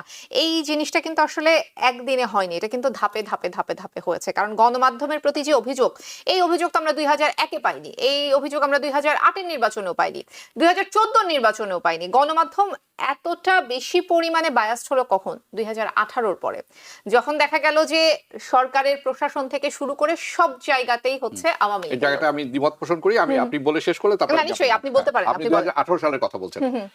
বাংলাদেশে এই যে না, কিছু আমি বললাম 18 পরে পুরোপুরি শুরু হয়ে গেছে, এর আগে শুরু হয়েছে। হ্যাঁ। এর আগে শুরু হয়েছে, হ্যাঁ। গণমাধ্যমের একটু একটু করে বায়াসড হওয়া শুরু হয়েছে। একটু একটু করে বায়াস হওয়া শুরু হয়েছে। আচ্ছা, আমি আপনাকে একটু বুঝিয়ে বলি। দেখুন, প্রতিটি সরকার যখন থাকে, একটি ওলটপালট যখন হয়, তখন তারা এখান থেকে চায় যে তারা জনগণের দৃষ্টি এখান থেকে সরিয়ে অন্য জায়গায় নিয়ে যেতে। এদেশেও কিন্তু খুব একটা ডিফারেন্ট না। দেখবেন যে একদমই না। প্রেসিডেন্ট ট্রাম্প খুব সমস্যায় আছেন, এমন একটা উক্তি করবেন যে এখন মানুষ ওইটা নিয়ে কথা বলছে, আসল যে জিনিসটা চাপা পড়ে গেছে। এটা আমরা দেখছি, এবার তো খুব বেশি করে দেখছি। আর দ্বিতীয় কথা হচ্ছে টেলিভিশনের কথা বলেন, আপনি বলেন যে আমি একজন দায়িত্বশীল এখানে আছি, বিসাইডস বিং জার্নালিস্ট। আমি আসলে ওপেনলি কথা বলি এবং তার জন্য সত্যি অর্থে বিপদ হয়, এদেশেও হয়। এবং আপনি ততটুকুই ওপেনলি কথা বলেন যতটুকু আপনি বলতে পারেন। সেটা তো অনস্বীকার্য, আমি বলছি না সেটা। আপনি খুব সাবধানতার সাথে অসাবধান। এই যে দেশ, এই দেশে প্রথম একটি হচ্ছে কি যে আপনার ফ্রিডম অফ স্পিচ একটা বড় জিনিস, সেখানেও কিন্তু আমাকে সাবধানতার হ্যাঁ, এটা একটা কথা। আমরা বাংলাদেশ নিয়ে কথা বলছি, আমেরিকার প্রেক্ষাপটের সাথে তুলনা করে, এটা হতে পারে না। এখানেও কিন্তু আমাকে এই যে উইথ দ্য কারেন্ট অ্যাডমিনিস্ট্রেশন আমাকে এখানেও সাবধানতার সাথে কথা বলতে হচ্ছে। আমাকে আমার ওয়ার্নিং আছে, I have threats type of warning. তো এটা হবে, কিন্তু সাংবাদিকতার একটি বড় ব্যাপার হচ্ছে, আপনি নিজে সাংবাদিক এবং আমরা জানি এটা একটা ব্যাপার, যে আমাকে স্বচ্ছ থাকতে হবে, আমাকে মানুষের কাছে গ্রহণযোগ্যতা থাকতে হবে। আমার কথা, আমার যেটা বলছি যে সেটা যাতে গ্রহণযোগ্য হয়, বিশ্বাসযোগ্য হয় এবং আমার সোর্স সলিড হয়। আর বাংলাদেশের কথা আপনি যেটা প্রথমেই উল্লেখ করলেন যে মালিক পক্ষকে লাইসেন্স দেওয়া হয়, যার ফলে অনেকেই কাজ করতে পারে না। এটা কিন্তু আমাদের সর্বজন বিদিত, আমরা কিন্তু সবাই জানি কম বেশি এটা। এবং এটা যে একটা বড় সমস্যা সেটাও কিন্তু সবাই জানেন। যার কারণে সাংবাদিকতা, আমি সাংবাদিকদের দোষ দিচ্ছি না, আমি মিডিয়া হাউসগুলো, টেলিভিশন চ্যানেলগুলোকে বলছি, তারা যেভাবে নিয়ন্ত্রণ করেন তারাও অনেকখানি তাদের হাত পা বাঁধা থাকে। কারণ তারা ওই যে লাইসেন্সটি পেয়েছেন ওটাও সমর্থন পুষ্ট, সরকার সমর্থন পুষ্ট। তারা ওইটা করতে গিয়ে কিন্তু তাদেরকে মানতে হয়েছে যে আমি কিন্তু আপনার কথা শুনবো। তো তখন হয় কি, স্বচ্ছতা থাকে না, এবং স্বচ্ছতা না থাকার ফলে আমরা দেখেছি যে মানুষ বঞ্চিত হয় এবং ভুল সংবাদ প্রকাশিত হয়। আমি একটি উদাহরণ দিই, এরশাদ সরকারের সময় একটা বিরাট কেলেঙ্কারি ঘটে গেল। হ্যাঁ, এখন এখান থেকে তাকে সরে আসতে হবে। উনি সিরাজ শিকদারের নাটক সাজালেন, আপনার মনে হয় জানা থাকবে, বিরাট নাটক। সেখানে ডিজিএফআই, এনএসএফ, পুলিশ সব জড়িত। সিরাজ শিকদার হ্যাঁ একটা মামুলি সে এরকম কিছু না, কিন্তু মানুষের সব আগ্রহ সেখানে চলে গেল, তিনি যেটি চাচ্ছিলেন সেটি হলো। এবং আমি বলছি অনেক আগের কথা, 80 দশকের কথা বলছি। তো আপনি যে বললেন যে 18 সাল থেকে মিডিয়া দেউলিয়িত হয়েছে ব্যাপকভাবে, আসলে মিডিয়া সবসময় কম বেশি প্রভাবিত ছিল সরকার সমর্থিত মানুষের মাধ্যমে। ছিল, কিন্তু এতটা বেশি না, এরকম ঢালাও অভিযোগ যে সব গণমাধ্যম। এখন যেটি হয়েছে এটা হচ্ছে নগ্নভাবে, একটা হলো নগ্নতা, আরেকটা হচ্ছে কোন রকম শেম ছাড়া নগ্নতা। এখন যেটা আমরা দেখছি সেটা সেই পর্যায়ে চলে গেছে, you are naked and you have no shame and you're openly saying, আপনারা ওপেনলি বলছেন। তো এখন এই যে নাকিবুর রহমান প্রশ্ন করলেন নির্বাচনের ক্ষেত্রে, ইসি যে ফলাফল দেয়া বন্ধ করে দিল, তাদের কর্তব্য থাকতো, একটি বড় দায়িত্ব ছিল জনগণকে অবহিত করা যে আমরা এই মুহূর্তে আপডেট করছি না এই কারণে, কিন্তু অচিরেই আপডেট করা হবে। একই সাথে তাদের ঘোষণা দেওয়া ছিল যে আমরা যখন আপডেট করছি না, আমি গণমাধ্যমকে বলবো যে আপনারা নিজ দায়িত্বে সংখ্যা বসিয়েন না, কারণ আপনাদের এই এখতিয়ার কেউ দেয়নি, কিন্তু সেটাও হয়নি। তৃতীয় আসি মানে এই গণমাধ্যমগুলো যেভাবে দেওয়া শুরু করেছেন খবর, তারা কোত্থেকে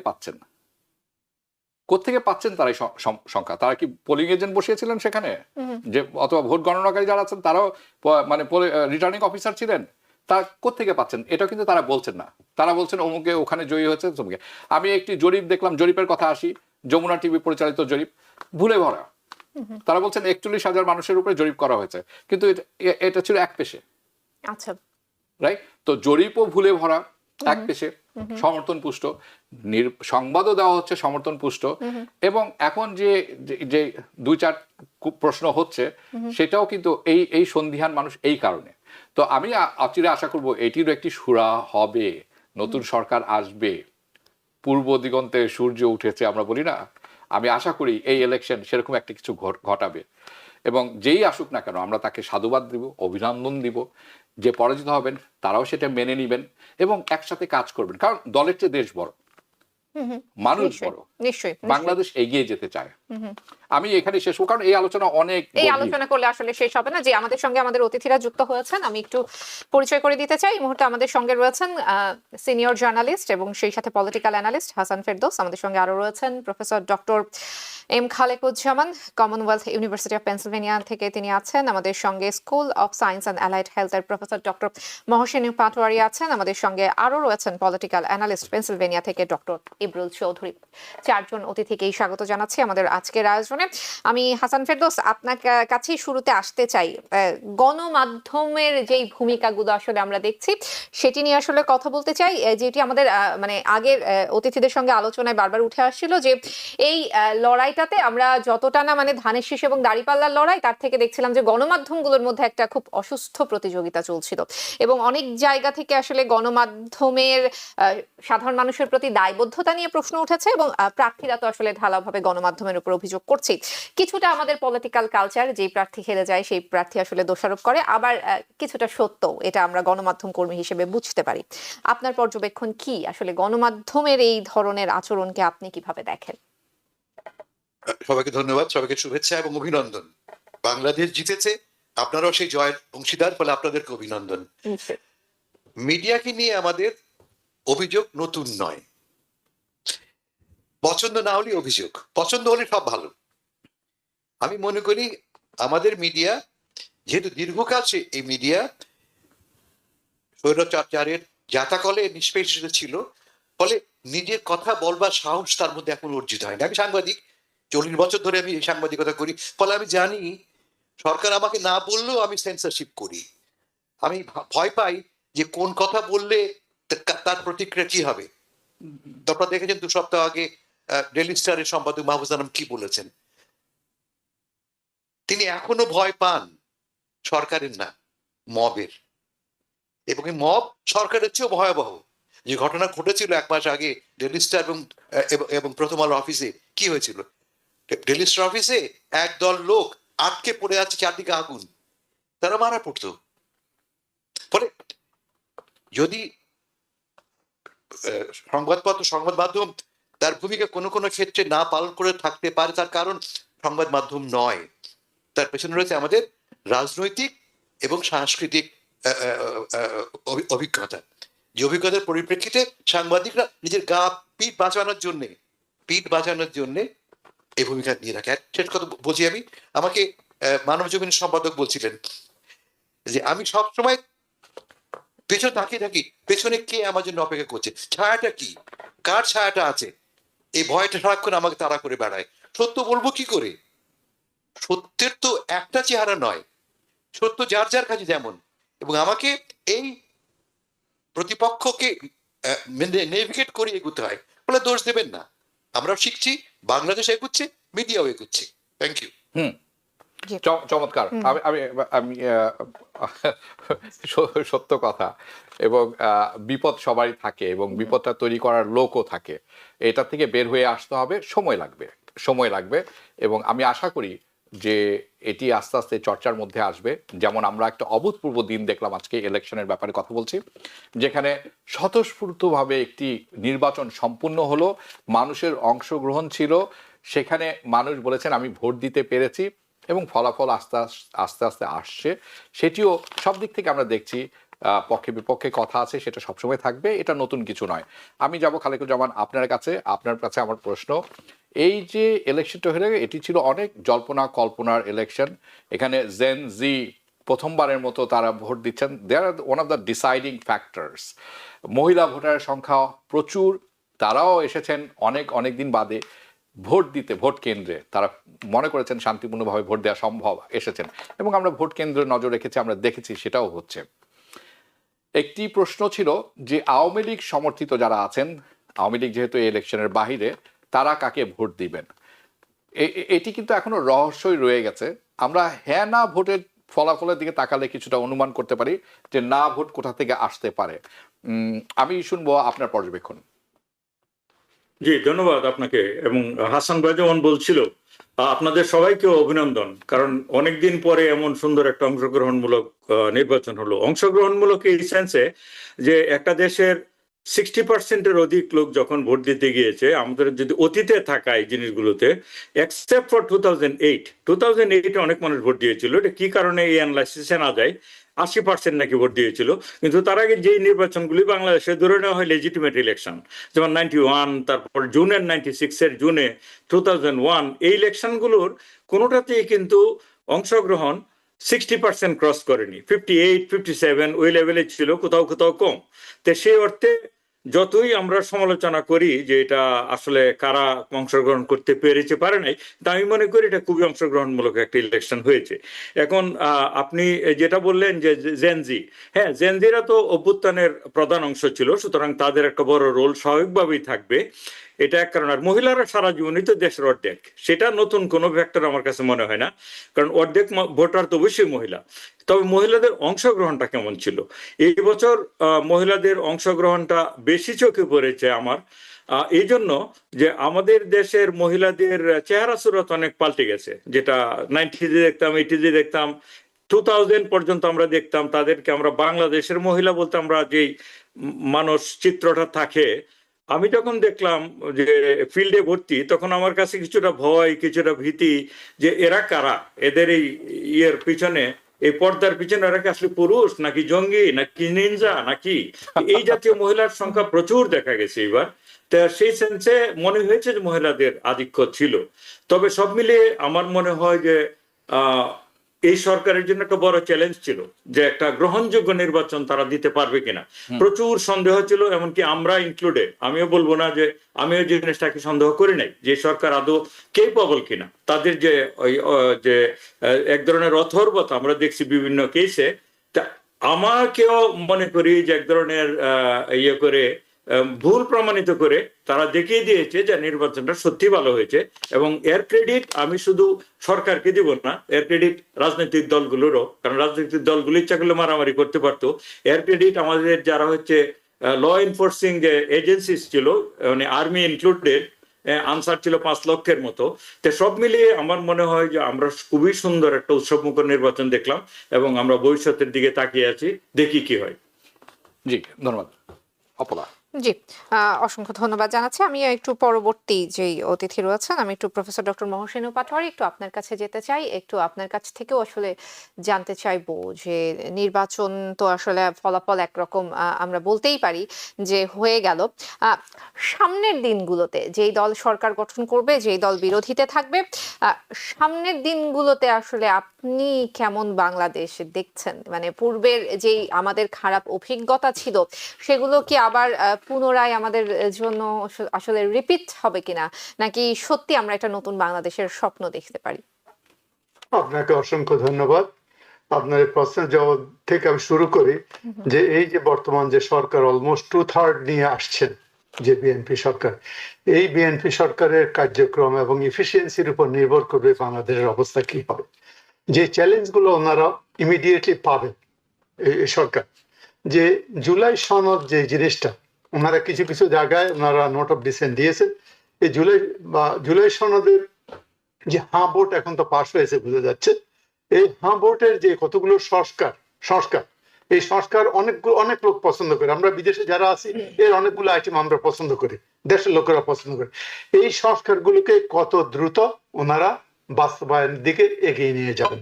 একটা জিনিস মনে রাখবেন, এই জুলাই সনদের এখানে ইনপুট ইয়াং জেনারেশন জেন জি যাদেরকে বলেন তাদের অনেক ভূমিকা ছিল, এবং এগুলো যদি বাস্তবায়ন করতে না পারে এই ছেলেপেলেগুলো আবার রাস্তায় নামবে। এই রাস্তায় নামলে যে কি অবস্থা হয় আমরা 2024 আমরা দেখেছি। Number one.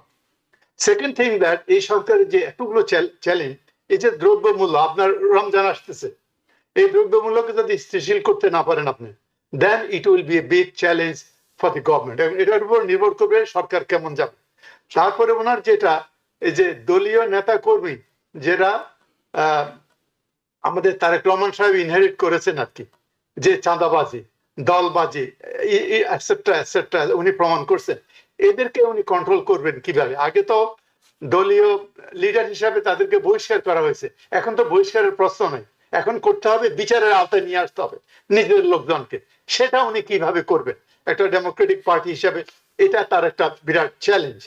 তারপরে এতগুলো বিচার, হাজার হাজার হাজার লোক এখনো বিচার হয় নাই, বিচার কাজ এগিয়ে আছে। জুলাই দিয়ে পরে এই লোকগুলো যে আছে এদের একটা বিচারের দ্রুত নিয়ে আসা। তারপরে আইন শৃঙ্খলা, যে মবক্রেসি, যেটা আমরা অনেকগুলো ভালো কথা বলি যে ইন্টারিম গভর্নমেন্ট করেছে ইনক্লুডিং দিস ইলেকশন, তবে সেখানে যে আইন শৃঙ্খলার অবনতি এবং মবক্রেসি যেটা, এটা সমালোচনা আমরা করি। এই জিনিসগুলো আইন শৃঙ্খলা উনি ফিরিয়ে আনতে হবে আর কি। আর একটা ব্যালেন্স ফরেন পলিসি আপনি যেটা বলেন, আমার ইন্টারিম গভর্নমেন্টের আমলে যে কোনো ভাবেই হোক ইন্ডিয়ার সাথে আমাদের ফরেন রিলেশন তলানিতে আসছে, কারণ ইন্ডিয়ান গভর্নমেন্ট একটা পার্টিকুলার পলিটিক্যাল পার্টিকে সাপোর্ট করেছিল জনগণকে না করে। এতে করে বৈষম্য সৃষ্টি হয়েছে, বাংলাদেশের জনগণ অত্যন্ত ক্ষুব্ধ। এই অবস্থায় কিন্তু আপনি এত বিরাট একটা দেশ, আপনার তিন দিকে আছে এবং তারা আপনার প্রতিবেশী, আপনি কোনদিন চেঞ্জ করতে পারবেন না তাদেরকে, তার থাকবে। তাদের সাথে একটা ব্যালেন্স ফরেন পলিসি করে তাহলে ইন্টারনাল টেনশন এবং এক্সটার্নাল টেনশনটা কমিয়ে নিয়ে আসা। তারপরে যে আপনার অর্থনৈতিক প্রবৃদ্ধি যেটা, এটা ইউএস গভর্নমেন্ট স্টেবিলাইজ করছে কিছুটা, কিন্তু ফরেন ইনভেস্টমেন্ট আসে নাই। ফরেন ইনভেস্টমেন্ট আসা দরকার। জিডিপি নাকি 6% থেকে নেমে 4% নেমে আসছে। এই যে চ্যালেঞ্জগুলো আমরা দেখতেছি, এই চ্যালেঞ্জগুলো ইমিডিয়েটলি উনি 2/3 মেজরিটি পেয়েছেন, এটা তার একটা শক্তি, কারণ সে বলতে পারবে যে আমি 2/3 মেজরিটি পেয়েছি আর কি। এবং 2/3 মেজরিটির মধ্যে আপনি দেখেন ভোটের হিসাব যদি আপনি দেখেন, ভোট আমার মনে হয় ভোটে ওনারা কত পার্সেন্ট এখানে আওয়ামী লীগের অনেকে ভোট দিয়েছে, সেই হিসাবে আপনি এখন যদি ধরেন বিএনপি ভার্সেস আওয়ামী লীগ লোকজন এবং জামাত, তাহলে কিন্তু বিরাট, এবং ইয়াং ছেলেপেলেরা, এরা মিলে এরা একটা কিন্তু চ্যালেঞ্জ হতে পারে যদি না রাইট স্টেপ রাইট টাইমে এই গভর্নমেন্ট না নেয়। আমি মনে করি। তবে দেশের জনগণ আমার মনে বিরাট একটা সুন্দর জিনিস দেখিয়েছে, যে আপনারা অনেকে বলেছেন যে নির্বাচনে তেমন মারামারি হয়নি, একটা লোকও মারা যায়নি, একটা গুলি হয় না, যদিও ককটেল টকটেল ফুটছে। এটা একটা অবিস্মরণীয় একটা ঘটনা, সুন্দর একটা নির্বাচন হয়েছে, মানুষ বুঝতে পারছে রাজনীতি অনেক সহনশীল হয়েছে। আমি মনে করি সবাই একটু কিছু সময় দীর্ঘ দেওয়া দরকার, যাতে করে দেশের মঙ্গলের জন্য সবাই একত্রে কাজ করলে দেশটা এগিয়ে যেতে পারে। তবে জিনিসটা চ্যালেঞ্জ আছে, সেই কথাই আপনার উত্তরে এক কথা, যে এটা অনেক চ্যালেঞ্জ হবে।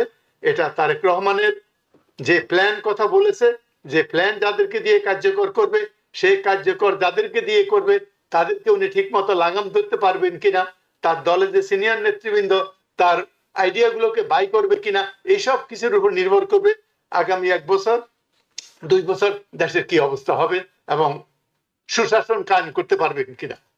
তবে আমরা আশা করি, আমরা কংগ্রেচুলেশন জানাই ওনাকে, একটা রাজনৈতিক সরকার আসা দরকার ছিল, একটা ভোটের দরকার ছিল, খুব ভালো ভোট হয়েছে।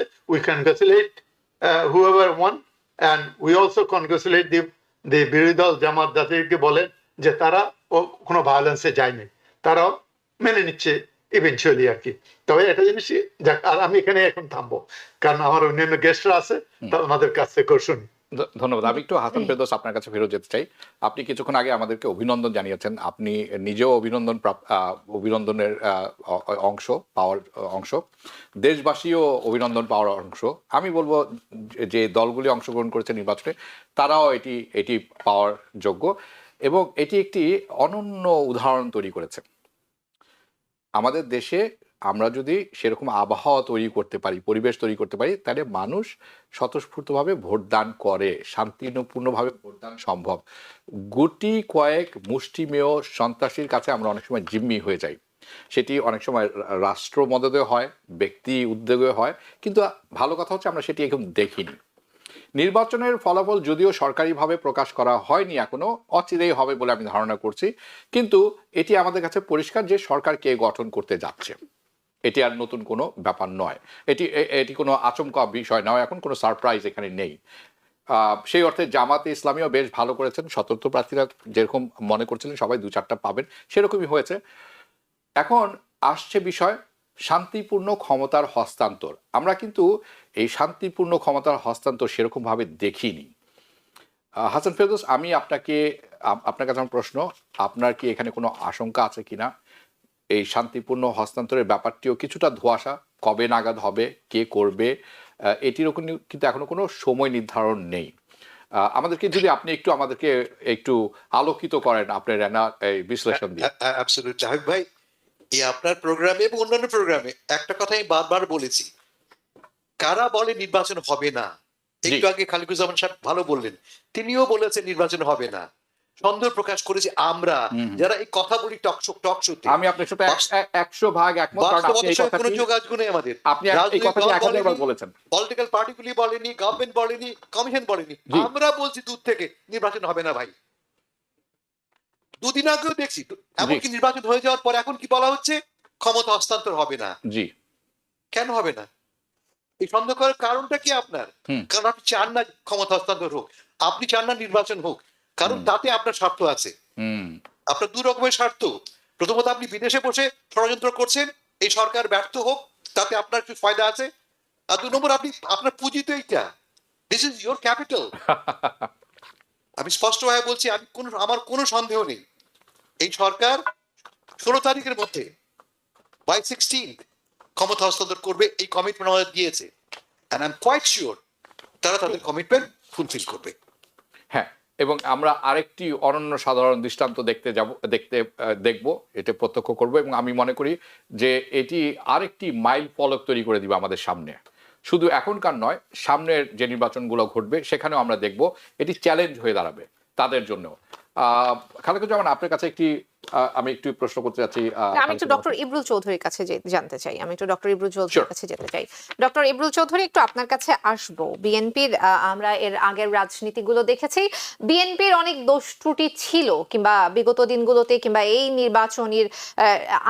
নির্বাচনের আগের যে গত 1.5 বছর, এর মধ্যেও আমরা বিএনপির নামে নানাবিধ অভিযোগ দেখেছি। চাঁদাবাজির অভিযোগ দেখেছি, দখলদারের অভিযোগ দেখেছি।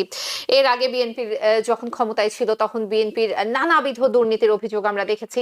আবার তার উপরে একটু যদি যোগ করি যে গত 17 বছর আওয়ামী লীগ সরকারও অনেক অপরাজনীতি শিখিয়ে গিয়েছে বাংলাদেশের রাজনৈতিক দলগুলোকে।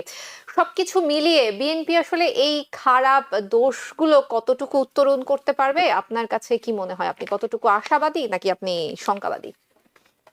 সবাইকে অভিনন্দন। আমি যেটা হাসান ফেরদৌস ভাই বলছে, অভিনন্দন সবাইকে, এবং পাশাপাশি আমাদের দেশের জনগণকে এবং যারা সমস্ত পলিটিক্যাল লোকগুলিকে এবং আমাদের ল এনফোর্সমেন্ট। আপনি যদি দেখেন, এবার কোনো মারামারি কোনো কিছু হয় না, কোনো গন্ডগোল হয় না। ল এনফোর্সমেন্ট কিন্তু খুবই স্ট্রংলি সব জায়গায় ওরা প্রোটেক্ট করে রাখছিল লাস্ট 72 আওয়ার্স। তা এখন বিএনপির প্রসঙ্গে যেটা আসছে, আমি মনে করি আমি আশাবাদী। কেন আশাবাদী? আপনি যদি আগে বেশ কিছু ইন্টারভিউ দেখেন, সাধারণ মানুষকে যখন ইন্টারভিউ নেওয়া হচ্ছে বিভিন্ন টিভি চ্যানেলগুলিতে, তারা বলছে এবার যদি ঠিক মতো না হয় আমরা টেনে নামায় ফেলবো। So everybody is scared, it's not one time. মানুষ কিন্তু এখন অনেক চেঞ্জ হয়েছে, মানুষের মৌলিক জিনিসগুলো অনেক ভাবে এগিয়ে যাওয়ার জন্য যদি বিএনপি ঠিক মতো তাদের কাজ না করে, তারা যদি মনে করে যে না আমরা ক্ষমতায় আসছি 5 বছরের জন্য, তাহলে ভুল করবে। ক্ষমতা কিন্তু 5 বছর নয়, 50 বছরের জন্য ক্ষমতা, সারা জীবন থাকতে হবে। এবং কিছু ভালো কাজগুলি যদি করে, বিএনপি আগে যেহেতু ক্ষমতায় ছিল না, তারা তাদের দায়িত্বের মধ্যে, যেটা একটু আগে মহসিন ভাই বলেছেন, তারা বহিষ্কার করেছিল। কিন্তু ক্ষমতা গেলে বহিষ্কার ইজ নট এনাফ। সেক্ষেত্রে যদি তারা সত্যিকার অর্থে ল এনফোর্সমেন্ট দিয়ে তাদেরকে যদি যেই অপরাধের জন্য যদি শাস্তি দিতে পারে, এবং দিতে হবে, তাহলে আমি আশাবাদী বিএনপি তার জায়গায় ভবিষ্যতের জন্য একটা বেটার বাংলাদেশ করতে পারবে, এবং তারাও পরবর্তীতে মানুষের কাছাকাছি পৌঁছাতে পারবে। আমি আশাবাদী। জি, ডক্টর ইবনুল চৌধুরী অসংখ্য হ্যাঁ। ধন্যবাদ। হাবিব রহমান, আপনি ডক্টর এম খালেকুজ্জামানকে কিছু হ্যাঁ, প্রশ্ন আমি করতে ইবরুল চাচ্ছিলেন। ভাইয়ের কথা একটু শুনছিলাম। উনি বলছিলেন যে মানুষ যদি নির্বাচিত সরকার মানুষের কথা না শুনে তাহলে কিন্তু খুব একটা ভালো হবে না। আমি খালেকুজ্জামানের কাছে যাব, কিন্তু তার আগে উনি যে কথাটা বলেছেন তার পরিপ্রেক্ষিতে আমরা বিভিন্ন মানুষের সাথে কথা বলেছি এবং তাদের বলেছি যে আপনারা কি মনে করেন যদি যেই সরকার আসছে তারা যদি জনগণের কথা না শুনে, তাদের ইশতেহার না মানে, তখন কি করবেন একটু জানান আমাদেরকে। তো আমরা শিক্ষক থেকে শুরু করে প্রান্তিক পর্যায়ে সবারই সাথে কথা বলেছি, চলুন একটু দেখে নেওয়া যাক। আমার আরেকটা বিষয় যেটা বলতে সেটা হলো ভোট যেন আমরা রেগুলার দিতে পারি। এই ভোটের কালচারটা যখন আসবে আস্তে আস্তে, আমরা যদি ওভারনাইট সবকিছুকে চেঞ্জ করে ফেলতে বলি যে বিপ্লব করে ফেলবো, করে ফেলবো, তো আসলে ওভারনাইট কিন্তু আসলে কোনো কিছু চেঞ্জ হয় না। ইট টেকস আ সিস্টেম, একটা সিস্টেমেটিক প্রসেসের মধ্যেই চেঞ্জ হবে। এই সিস্টেমেটিক প্রসেসের ভিতরে যেন আমাদের এই যে সংস্কারগুলো যেগুলো আছে, যদি আমরা বলি যে আমরা রেগুলার যেন ভোট দিতে পারি, সেটা সরকারের পক্ষে দল ক্ষমতায় আসবে, তারা যদি প্রতিশ্রুতি অনুযায়ী কাজ না করে আমি কিভাবে প্রতিবাদ করব বলে আমি ভাবছি। প্রতিবাদের ভাষা হবে শালীন এবং গঠনমূলক। আমরা জুলাই যেভাবে প্রতিবাদ করেছি ঠিক তেমনিভাবে আমরা রাস্তায় নেবে তার প্রতিবাদ করব। নতুন সরকার প্রতিশ্রুতি না আসলে কিভাবে, এখন যেভাবে শেখ হাসিনার নামাইছে তখনই সেভাবে হবে। সব জনগণ মিল্লা, কোনো কিচ্ছু নাই, কারোর জন্য সার নাই। দরকার বুক পাইতে দিব, মাইরে লাগবো, তো দেশের মানুষের ক্ষতি হইতে দিব না। দেশের মানুষের ক্ষতি হতে দিব না, দেশের প্রতি ভালোবাসা থেকেই আমরা এরকম কথা বলছি। হ্যাঁ, মানে কতখানি আমরা সবার কাছে একটি কথা শুনলাম যে আসলে প্রতিবাদ করতে হবে, পদ্ধতিটা ভিন্ন হতে পারে কিন্তু তারা তৈরি আছেন প্রতিবাদ করার জন্য। এবং অনেকেই বলেছেন পরিবর্তন তো একদিনে হবে না, একটু সময় লাগবে, লাগুক সময় লাগলে কি যায় আসে, নাথিং। আমরা সময়ে থাকবো কিন্তু আমরা প্রতিবাদ করব। আমি খালেকুজ্জামান আপনার কাছে যাব, একটি ব্যাপার আপনার কাছে আমি জানতে চাই। আওয়ামী লীগ সরকারের পতনের সময় বা তার আগে দিয়ে আমরা শুনতাম যে আওয়ামী লীগ সরকার যদি, কারণ এত পরিমাণ দুর্নীতিতে তারা জড়িয়ে গিয়েছিলেন যে মানুষের সহ্য সীমার বাইরে চলে গিয়েছিল, সব রকম মানুষের বাইরে। সেখান থেকে আমরা শুনছিলাম কিন্তু এরা চলে গেলে কে আসবে ক্ষমতায়? এই যে এত উন্নয়ন হয়েছে, সব উন্নয়ন তো শেষ হয়ে যাবে, কারণ এরা চলে গেলে আসবে বিএনপি। আদতে তারাই আসছেন ক্ষমতায়, তারা তো অনেকদিন ক্ষমতায়, তারা তো লুটপাট করে শেষ করে দিবেন দেশ, এই আশঙ্কার কথা বলা হয়েছিল। এই লোকগুলাই কিছুক্ষণ আগে আমরা হাসান ফেরদৌসের কথা শুনছিলাম, বলছিলেন যে ইউনূস সরকার, অন্তর্বর্তীকালীন সরকার ক্ষমতা থেকে যাবেন না, তারা 5 বছর বসে থাকবেন, কোনো ইলেকশন কিছুই হবে না। কিন্তু ইলেকশন আদতে হয়েছে, নির্বাচনের ফলাফলও আমাদের কাছে আসছে। তো এই যে স্টেটমেন্টগুলো আপনি শুনলেন, এইটি যখন আপনি শুনেন, এখন অনেকেই আশঙ্কা প্রকাশ করছেন যে হাই কি হবে এখন, বিএনপি ক্ষমতা আসে, তারা তো অনেকদিন ক্ষমতায় ছিল না। তারেক রহমানের কিন্তু দুর্নীতির ব্যাপারে কিছু বদনামও রয়েছে, তার চালাচামুন্ডারা গত 1 বছর বেশ চাঁদাবাজির সাথে যুক্ত বলে অনেক অভিযোগ আছে। আপনি এটি কিভাবে দেখেন? How do you see this? এটা অত্যন্ত গুরুত্বপূর্ণ একটি প্রশ্ন। তো ওই সূত্রে খুব সংক্ষেপে হাসান ভাই যে কথাটা বললো এটাতে ফেরত যাই একটু, যে আমি বলি নাই যে ইলেকশন হবে না, আমি কিন্তু বলি নাই, আমি বলছি ইলেকশন, ভালো ইলেকশন এই সরকারের করার সক্ষমতা নাই, কারণ তারা যেভাবে ফেল করেছে বিভিন্নভাবে আমাদেরকে, এই যে মবক্রেসি, তারপর ডেইলি স্টার পুড়িয়ে ফেলা, ছায়ানট পুড়িয়ে ফেলা, যেখানে সেখানে মাজার ভেঙে ফেলা, ওইসব সূত্রে আমি না শুধু। আরেকটা বিষয় হাসান ভাইয়ের জ্ঞাতার্থে আমি বলি, আমি যথেষ্ট কানেক্টেড দেশে, আমি পার্সোনালি নিচ্ছি না, আমি দেশে যাই, এবারও 1.5 মাস ছিলাম, ইলেকশনের 2 দিন আগে মাত্র ফেরত আসলাম। সো সবাই মনে করতো যে ইলেকশন করার সক্ষমতা সরকারের নেই। তারপর আমি বললাম যে যেহেতু করতে পেরেছি এর জন্য ধন্যবাদ। তা উনি যেটা বললেন, হাবিব ভাই যে প্রশ্নটা করলেন যে এখন আওয়ামী লীগ চলে গেছে, বিএনপিতে চাঁদাবাজের একটা দল, আসলে হয়েছে কি কম বেশ চাঁদাবাজি যে বিএনপি করবে না এরকম না, অলরেডি এটার লক্ষণ দেখা যাচ্ছে দেশে। তারপরেও মানুষ তাদেরকে এখন ভোট দিয়ে ক্ষমতায় এনেছে, কারণ মানুষের মনে হয়েছে, মানুষ কখনো ভুল করে না, যে এই মুহূর্তে বাংলাদেশের জন্য আমাদের যদি স্বাধীনতা, সার্বভৌমত্ব, মুক্তিযুদ্ধ এগুলিকে আপহোল্ড করতে হয় তাহলে বিএনপির কোনো বিকল্প নেই। সেটাই সঠিক কাজটা জনতা সবসময় করে, আমার দৃষ্টিতে সঠিক কাজ করেছে বিএনপি। যদি আরেকটা হচ্ছে যে মানুষ যে চেঞ্জ হয় না এমন না, যে তারেক রহমানের বিরুদ্ধে কিছু দুর্নীতির অভিযোগ রয়েছে 2001 থেকে 5 যখন তার মা ক্ষমতায় ছিল। এখন 17 বছর বাইরে থাকার পরে আমি হলফ করে বলতে পারি এবং ঘোষণা দিয়ে, যারা আমাকে চেনা তারা জানেও, আমি বিএনপি রাজনীতি, আওয়ামী লীগের রাজনীতিতে জীবনেও জড়িত ছিলাম না, সুতরাং আমার কোনো ফেভার নাই। আমি যেটা বলতে চাচ্ছি, Tarique Rahman himself is a changed person. 17 বছর পরে তার মধ্যে যে ম্যাচুরিটি এসছে, সে যেভাবে হ্যান্ডেল করছে পুরো জিনিসটা, এটা আমার কাছে, আমি খুব আশাবাদী। আমার কাছে মনে হয় যে অসাধারণ একটা নেতৃত্ব নিয়ে এসছে। তবে চ্যালেঞ্জ তার সামনে অনেক, কারণ তার যে চেলাচামুন্ডরা তারা তার কথা শুনবে কিনা, তার যে সমর্থকরা তারা তো অনেক মানে চাঁদাবাজি করার জন্য মুখিয়ে আছে, তাদেরকে সে কন্ট্রোলে রাখতে পারবে কিনা। অর্থাৎ তারেক রহমান যদি নিজেকে সারাউন্ড করতে পারে একটা গ্রুপ, খুব ভালো একটা টিমের মাধ্যমে, তাহলে আমার ধারণা সে অতীত থেকে, নিজেদের অতীত থেকে শিক্ষা নিয়েছে। আওয়ামী লীগ যে ব্যত্যয়গুলি ঘটিয়েছে, যে জন্য তাদেরকে চলে যেতে হলো, এগুলি থেকে তারা শিক্ষা নিয়েছে। তারা তো টোটালি আকাশ থেকে পড়ে এসে ক্ষমতায় আসেনি, তারা এই প্রসেসটার ভিতর দিয়ে গিয়েছে। তারা অভিজ্ঞতাগুলিকে কাজে লাগাবে, এবং আমি খুবই আশাবাদী যে এইবারের বিএনপি আর 2001-এর বিএনপি অ্যাবসলিউটলি এক জিনিস হবে না। কারণ এই যে তারা ওই কথাগুলি শোনে, যে কথাগুলি একটু আগে আপনি শোনালেন আমাদেরকে, যে তারা জনতা যেটা বললো আর কি, যে বিএনপি যা খুশি তাই করে পার পেয়ে যাবে না, আমরা তাদের টেনে নামিয়ে ফেলবো। তো এই ধরনের শেখ হাসিনার মতো একটা এত বড় একজন অটোক্রেটিক গভর্নমেন্ট যেই দেশ থেকে সরানো সম্ভব হয়, সেই দেশে বিএনপি জামাত ওরা কোন ছাড় আমার কাছে মনে হয় জেনজির সামনে আর কি। সুতরাং আমার কাছে, আমি একদমই মানে ভীত না যে আমরা ভালো কিছু দেখবো, তবে চ্যালেঞ্জটা আকাশচুম্বী। কারণ হচ্ছে আমাদের অর্থনৈতিক চ্যালেঞ্জ, রাজনৈতিক চ্যালেঞ্জ, পররাষ্ট্রনীতিতে চ্যালেঞ্জ, যে এনভায়রনমেন্টাল চ্যালেঞ্জ, তারপরে এমনকি এই সরকার, ইউনূস সরকার চলে যাওয়ার আগে আমেরিকার সাথে যে ট্রেড ডিলটা করলো, সেটা হয়তো আপনারা আজকের আলোচনা আনবেন না। সেখানে আমাদেরকে যেভাবে তারা আস্তে পৃষ্ঠে বেঁধে গেল দেশটাকে, এটা অনেক ক্ষতি করে দিয়ে গিয়েছে আমার দৃষ্টিতে। এইসব চ্যালেঞ্জ তো তাদেরকে মোকাবেলা করতে হবে। বাট তারেক রহমান অনেক ম্যাচিউর একজন লিডার বলে আমার কাছে মনে হয় এখন, এবং আমার ধারণা সে হি উইল ডু ওয়েল। ওকে, হাসান ফেরদৌস, আপনার মানে আমি এইটির ব্যাপারে আপনার একটু বিশ্লেষণ শুনবো, কিন্তু আপনার সাথে আমার ইতিপূর্বে অফ ক্যামেরা অন ক্যামেরা কথা হয়েছে ঠিক এই বিষয়টার উপরেই। আপনি আমাকে অনেকবার বলেছেন যে he looks like a different person, উনি এক পরিবর্তিত মানুষ মনে হচ্ছে, ওনাকে মনে হচ্ছে অনেক ম্যাচিউর। তো যেই সংখ্যাটি আগে, যে কথাগুলো আমরা তার দুর্নীতির ব্যাপারে জানি, সেই সংখ্যাগুলো হয়তো আমরা দেখবো না। এবার দেখা যাবে যে অন্য একটি মানুষকে আমরা দেখছি, পরিবর্তিত মানুষ আপনি বলেছিলেন। এবং উনি বলেছেন যে হি হ্যাজ এ প্ল্যান, ওনার একটি প্ল্যান আছে, প্ল্যানটা কতখানি কার্যকর হবে সেটিও দেখার ব্যাপার, সময় বলে দিবে। কিন্তু আমি আপনার রিয়াকশনটাই শুনতে চাচ্ছি। আমি খালেকুজ্জামানের সঙ্গে 100% একমত যে মানুষটি প্রকৃতই বদলে আছে, মানুষটি অনেক বেশি পরিপক্ক হয়েছে। মাথা রাখতে হবে যে গণতন্ত্র একটা সংস্কৃতি, আর সংস্কৃতি একদিনে গজায় না, ধীরে ধীরে নির্মিত হয়। তারেক রহমান গত 17 বছর বা 20 বছরের এই যে লম্বা প্রসেসটা, লম্বা জার্নি তিনি করেছেন, মাথা রাখবেন তিনি কিভাবে দেশ ত্যাগ করেছিলেন। প্রায় মৃত অবস্থায় তিনি দেশ ত্যাগ করেছিলেন, তার হাত পা গুড়িয়ে দেওয়া হয়েছিল। সেই লোকটি রাতের অন্ধকারে বলতে পারেন পালিয়ে গেছেন, বেঁচে গেছেন সেনাবাহিনীর হাত থেকে, এবং তিনি এই সময়টা পেয়েছেন, গত 17 বছর সময় পেয়েছেন ভাববার আমি কি ভুল করেছি, আমরা কি ভুল করেছি, শুধরাতে পারি কিভাবে।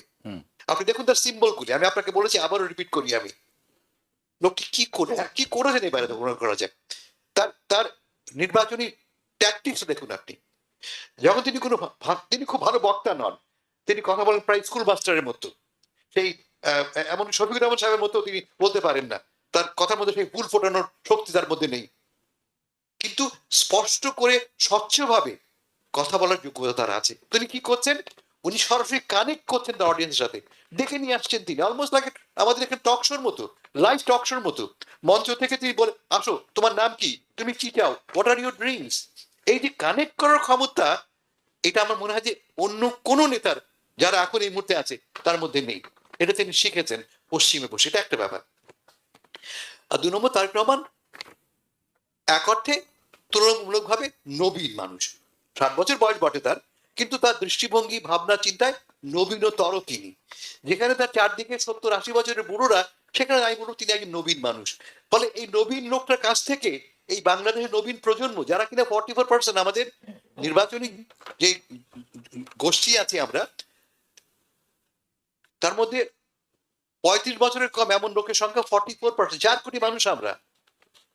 তারেক রহমান তাদের স্বপ্নকে বুঝতে পারেন বলে আমার বিশ্বাস আছে, এবং স্বপ্নটাকে তিনি বাস্তবায়নের জন্য কনক্রিট উদ্যোগ নেবেন। তিনি কেন ফিরে এসে কি বললেন, আই হ্যাভ এ প্ল্যান, এবং রেফার করলেন কাকে? মার্টিন লুথার কিংকে। I have a dream. এই যে ব্যাপারটা, এই যে আন্তর্জাতিকভাবে নিজেকে স্থাপন করার ক্ষমতা আমি তো আগে কাউকে দেখিনি। বলে অবশ্যই আমি উৎসাহী, আমি খুবই খুবই আশাবাদী তারেক রহমানের ব্যাপারে, আমি আশাবাদী বাংলাদেশের ব্যাপারে। জি, ডক্টর হাসান ফেরদৌস, আপনাকে অসংখ্য ধন্যবাদ। আমাদের জাতীয় নির্বাচনে আমাদের নিজস্ব যে ভোট গণনার যে জরিপ আছে আমরা দেখতে পাচ্ছি সেটা কিছুটা আপডেট হয়েছে। বিএনপি এবং জোট 209টি মোট আসন পেয়েছে এবং জামাত এবং জোট পেয়েছে 75টি আসন। আমি আবার অতিথিদের কাছে ফিরতে চাই। ডক্টর ইবরুল চৌধুরী, আপনার কাছে আসবো। আপনার কাছে এখন ডক্টর ইবরুল চৌধুরী আছেন আমাদের সাথে? আচ্ছা, জি, ডক্টর ইবরুল চৌধুরী, আমি একটু পররাষ্ট্র নীতির দিকে আসতে চাই। আমরা দেখেছি যে অতীতে বিএনপি কিছুটা ভারত বিমুখ ছিল, যেটা তাদের পরবর্তীতে ক্ষমতায় আসা কিংবা বাংলাদেশের রাজনীতিতে যেটা তাদের জন্য আসলে একটা নেতিবাচক প্রভাব রেখেছে। এবার আমরা দেখেছি যে বিএনপি অনেকটা ভারতের দিকে ঝুঁকেছিল, আবার অপরদিকে জামাতকে আমরা দেখেছি তারা আমেরিকার দিকে ঝুঁকেছিল। এমনকি জামাতের পক্ষ থেকে দাবিও করা হয়েছে যে আমেরিকা জামাতকে চাচ্ছে এবং তারা নিজেদের মধ্যে বৈঠক করেছে। যদিও জামাত বলেছে যে তারা নিজেরাই আসলে আমেরিকার কাছে গিয়েছে, কারণ তাদের বিরুদ্ধে যেই গত 17 বছর প্রোপাগান্ডা গুলো ছিল সেই বিষয়গুলোকে তারা পরিষ্কার করার জন্য তারা আমেরিকার কাছে নিজে থেকেই গিয়েছে। এই যে অনেকে মনে করছিলেন যে এই বিএনপি এবং জামাতের যে লড়াইটা এটা অনেকটা আমেরিকা এবং ইন্ডিয়ার লড়াইয়েরও একটা আভাস পাওয়া যাচ্ছে। আমাদের পররাষ্ট্র নীতি আসলে সামনের দিনগুলোতে কি হতে পারে বলে আপনি মনে করছেন? ধন্যবাদ অপলা।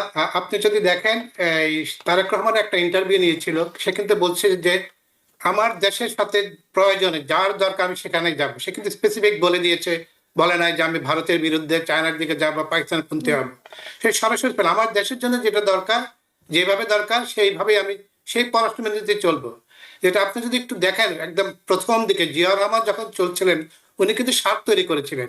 উনি দেখেছিলেন যে ভারতের সাথে পররাষ্ট্র চলতে গেলে আমাকে সাবকন্টিনেন্টের সব দেশের সাথে ঐক্যবদ্ধ থাকতে হবে। আমি বিশ্বাস করি তারেক রহমান কিন্তু ওই দিকে এগোচ্ছেন। যেটা বাংলাদেশের জন্য প্রয়োজন, আমাকে চায়নার সাথে যেতে হবে, আমাকে আমেরিকার সাথে শক্তিশালী দেশ হিসেবে আমেরিকার সাথে থাকতে হবে।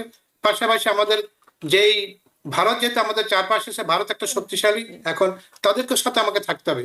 তো উনি ইন্টারভিউতে কিন্তু ওটা প্রমাণ করে বলে দিয়েছেন যে পররাষ্ট্রনীতি আমাদের ওরকমই হবে যে দেশটা আমাদের দেশের জন্য ভালো, যেটা আমাদের প্রয়োজন, যেটার কারণে আমাদের দেশের উপকার হবে, এটা যেভাবেই হোক না কেন সেই পররাষ্ট্রনীতির একটা রূপরেখা ব্রড বেস উনি বলেছেন। আমি মনে করি উনি যখন যেটা দরকার, যেভাবে যাওয়া দরকার সেভাবে উনি স্মার্টলি হ্যান্ডেল করবেন। এবং আমি যেটা দেখেছি ওনার সাথে যারা লন্ডন থেকে আসছেন তারা কিন্তু অনেকেই পররাষ্ট্রনীতির উপরে ওদের দক্ষতা আছে। সুতরাং মাহাদি আমিন সহ অন্যান্য যারা আছেন তারা কিন্তু অলরেডি কানেক্টেড। সো ওই পররাষ্ট্রনীতির ওই গ্রুপ সহ তার যদি একটা যে অ্যাডভাইজার গ্রুপ যদি থাকেন যারা পররাষ্ট্রনীতি ভাবেন, তাহলে আমার মনে হয় বাংলাদেশের জন্য যেটা উপকার হবে সেটাই ওনারা করবেন। জি, অসংখ্য ধন্যবাদ। আমি একটা সম্পূরক প্রশ্ন আসলে ডক্টর হাসান ফেরদৌস আমি একটু আপনার কাছেও করতে চাই। আমরা ভারত আমাদের আসলে প্রতিবেশী এবং ভারতের সাথে যে আমাদের সম্পর্ক সেটি আসলে আমরা কোনোভাবেই যে ইগনোর করতে পারি না। ভারত তো আসলে অনেকটাই আওয়ামী লীগের দিকে ঝুঁকেছিল এবং গত 17 বছরে আসলে আওয়ামী লীগ সরকারের সাথে ভারতের যে সম্পর্ক আমরা দেখেছি অন্য কোনো রাজনৈতিক দলের সাথে সেটা কতটুকু সম্ভব সেটা এক ধরনের প্রশ্ন থাকে। আবার এটাও কিন্তু সত্যি যে কূটনীতিতে আসলে চিরন্তন বন্ধু কিংবা চিরন্তন শত্রু বলতে কিছু নেই। আপনার কাছে কি মনে হয় সামনের দিনগুলোতে আসলে ভারত বাংলাদেশকে আসলে কিভাবে দেখবে কিংবা বাংলাদেশকে কিভাবে সহযোগিতা করবে, কিংবা বিএনপির প্রতি সহজভাবে যদি বলি বিএনপির প্রতি আসলে ভারতের দৃষ্টিভঙ্গি এখন কেমন হবে? বাংলাদেশের অবস্থান গত কয়েক বছরে নাটকীয় ভাবে বদলে গেছে। স্ট্র্যাটেজিক্যালি আমরা অনেক বেশি ইম্পর্টেন্ট হয়ে পড়েছি। তার মূল কারণ আমাদের দিকে নজর দিয়েছে চীন। চীন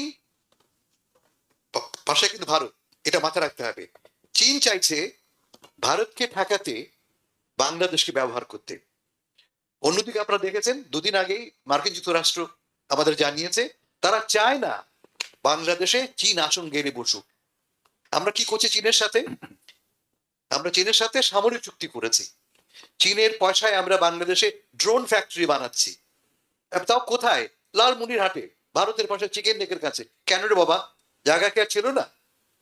এটা ইউনূস সরকারের একটা বড় স্ট্র্যাটেজিক মিস্টেক ছিল। তা হচ্ছে তারা চীনকে এবং অন্তত পাকিস্তানকে ব্যবহার করেছে ভারতকে একটা ওয়ার্নিং পাঠানোর জন্য। ইটস এ বিগ মিস্টেক, কারণ আমাদের ভারতকে প্রয়োজন আছে। ভেরি সিম্পল, ভারত আমাদের দীর্ঘতম সীমানা জুড়ে থাকা প্রতিবেশী, চাইলে ভারতকে আমরা হাওয়া করে দিতে পারবো না। ফলে ভারতের সঙ্গে সুসম্পর্ক ভারতের জন্য লাভজনক, আমাদের জন্য লাভজনক, এটা মাথায় রাখতে হবে। এক। আর 2 নম্বর, এই যে আন্তর্জাতিক কম্পিটিশন আমাদেরকে নিয়ে, একদিকে চীন, অন্যদিকে পাকিস্তান, এখন এসব জুড়ে বসেছে মার্কিন যুক্তরাষ্ট্র। মার্কিন যুক্তরাষ্ট্র আমাদেরকে ব্ল্যাঙ্কেট অফার দিয়েছে। একটু আগে খালেকুজ্জামান বলছিলেন যে অনেক শর্ত, ঠিক উনি, আমার তার সঙ্গে এগ্রি করছি না আমি। যে শুল্ক চুক্তি হয়েছে, আপনি জানেন আমাদেরকে বিনা শুল্কে আমাদের গার্মেন্টস রপ্তানির সুযোগ করে দিয়েছে। আজকে যদি আপনি রাহুল গান্ধীর ভাষণ শুনে থাকেন দিল্লি পার্লামেন্টে, তিনি কানাকাটি শুরু করে দিয়েছেন। আমাদের কি অবস্থা হবে? বাংলাদেশের গার্মেন্টস আমেরিকা যাচ্ছে বিনা শুল্কে, জিরো শুল্কে। যে সমস্ত গার্মেন্টস আমেরিকান তুলা দিয়ে বানানো হবে free. It's a huge win for Bangladesh, huge win. এটাকে অস্বীকার করার কোনো উপায় নেই। ফলে আমেরিকা চাইছে আমাদের সঙ্গে সম্পর্কটা স্ট্রঙ্গার করতে। কেন? আবার বলি, আমি একটু ব্যাখ্যা করে বলি। চীন পাশে আছে বার্মা। আপনারা মাঝখানে শুনেছিলেন যে একটা মানবিক করিডোর করার কথা বলা হচ্ছে। এটা আমেরিকার প্ররোচনায়, কিন্তু মানবিক করিডোর বাংলাদেশ হয়ে বার্মা পর্যন্ত, রাখাইন স্টেটে। কারণটা কি? রাখাইন স্টেটে গত 25 বছর ধরে চীন ম্যাসিভ ইনভেস্টমেন্ট করেছে। রাখাইন স্টেটে আছে বিপুল পরিমাণ খনিজ সম্পদ। তারা অলরেডি রাখাইন থেকে সরাসরি চীনে যাওয়ার মতো তারা নেভাল করিডোর তৈরি করে ফেলেছে, ভারতও করেছে। তাকে পাল্লা দেবার জন্যে বাংলাদেশকে ব্যবহার করে আমেরিকা আসবার চেষ্টা করছে। ফলে আমাদের স্ট্র্যাটেজিক গুরুত্ব অনেক বেড়ে গেছে। এখন আমাদের সামনে চ্যালেঞ্জ হচ্ছে কিভাবে আমরা এই কম্পিটিশনকে মিট করব। আমি তো জানি না, আমি শুধু বলছি আমি যে এই চার দিক থেকে এই যে কম্পিটিশন, তাতে জন্য আমরা দিশাহারা না হয়ে যাই। আমরা কি করেছি আমি শেষ করছি। আমি এর আগে 15 বছর 20 বছর আমরা স্বামী স্ত্রী বলছিলাম ভারতের সাথে। স্বামী স্ত্রী মানেটা কি? ভারত যা বলবে আমি তাই শুনবো। তাই তো করেছি আমরা। আমরা স্বামী স্ত্রী চাই না, আমরা চাই সমতার ভিত্তিতে সম্পর্ক নির্মিত। কিন্তু বাস্তবতা এটা যে আমরা সমান নই। ফলে আমাদেরকে খুব চালাকির সঙ্গে, বুদ্ধিমত্তার সঙ্গে আমাদেরকে এগোতে হবে। পারবে কি এরা? জানি না, আশা করব আমরা। ওকে, আমি হাসান ফেরদৌসের কথার উপর একটু থাকতে চাই। জিও পলিটিক্স নিয়ে আমরা আলোচনা করছি এবং হাসান ফেরদৌস যেমনটি বললেন যে হঠাৎ করেই বাংলাদেশের স্ট্র্যাটেজিক্যাল যে গুরুত্ব বেড়ে গেছে অনেকখানি। কেন? কারণটি উনি ব্যাখ্যা করেছেন। কেন? চীন একদিকে, পাকিস্তান একদিকে এবং আমেরিকা আরেকদিকে। আমেরিকার নীতি যদি আপনি গত কিছুদিন, স্পেশালি ট্রাম্প অ্যাডমিনিস্ট্রেশন আসার পর থেকে দেখেন, এবং ভারত পাকিস্তান যুদ্ধে যে ভারত মারলো তারপর থেকে ভারতের যে শান্তি চুক্তি স্বাক্ষরিত হয়েছিল, সিজ ফায়ার হয়েছিল, সেটি ট্রাম্প প্রশাসন বলেছিলেন যে প্রেসিডেন্ট ট্রাম্প করিয়েছেন।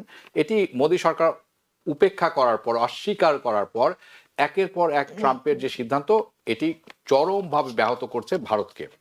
সম্প্রতি যে ডিএলটি হয়েছে বাংলাদেশের, এই ডিএলটি হচ্ছে অভূতপূর্ব ডিএল, যেটি আপনারা শুনলেন কিছুক্ষণ আগে। তারা বাংলাদেশ, ইউনূস সরকার, আমি বলবো ইউনূস সরকারের অন্তর্বর্তীকালীন সরকারের শেষ চমক যদি আপনি বলেন। চুক্তিটি কেমন? বাংলাদেশের পণ্যের উপর আমেরিকা ইম্পোর্ট করলে এখানে, তাহলে 19% ট্যাক্স দিতে হবে, ট্যারিফ দিতে হবে।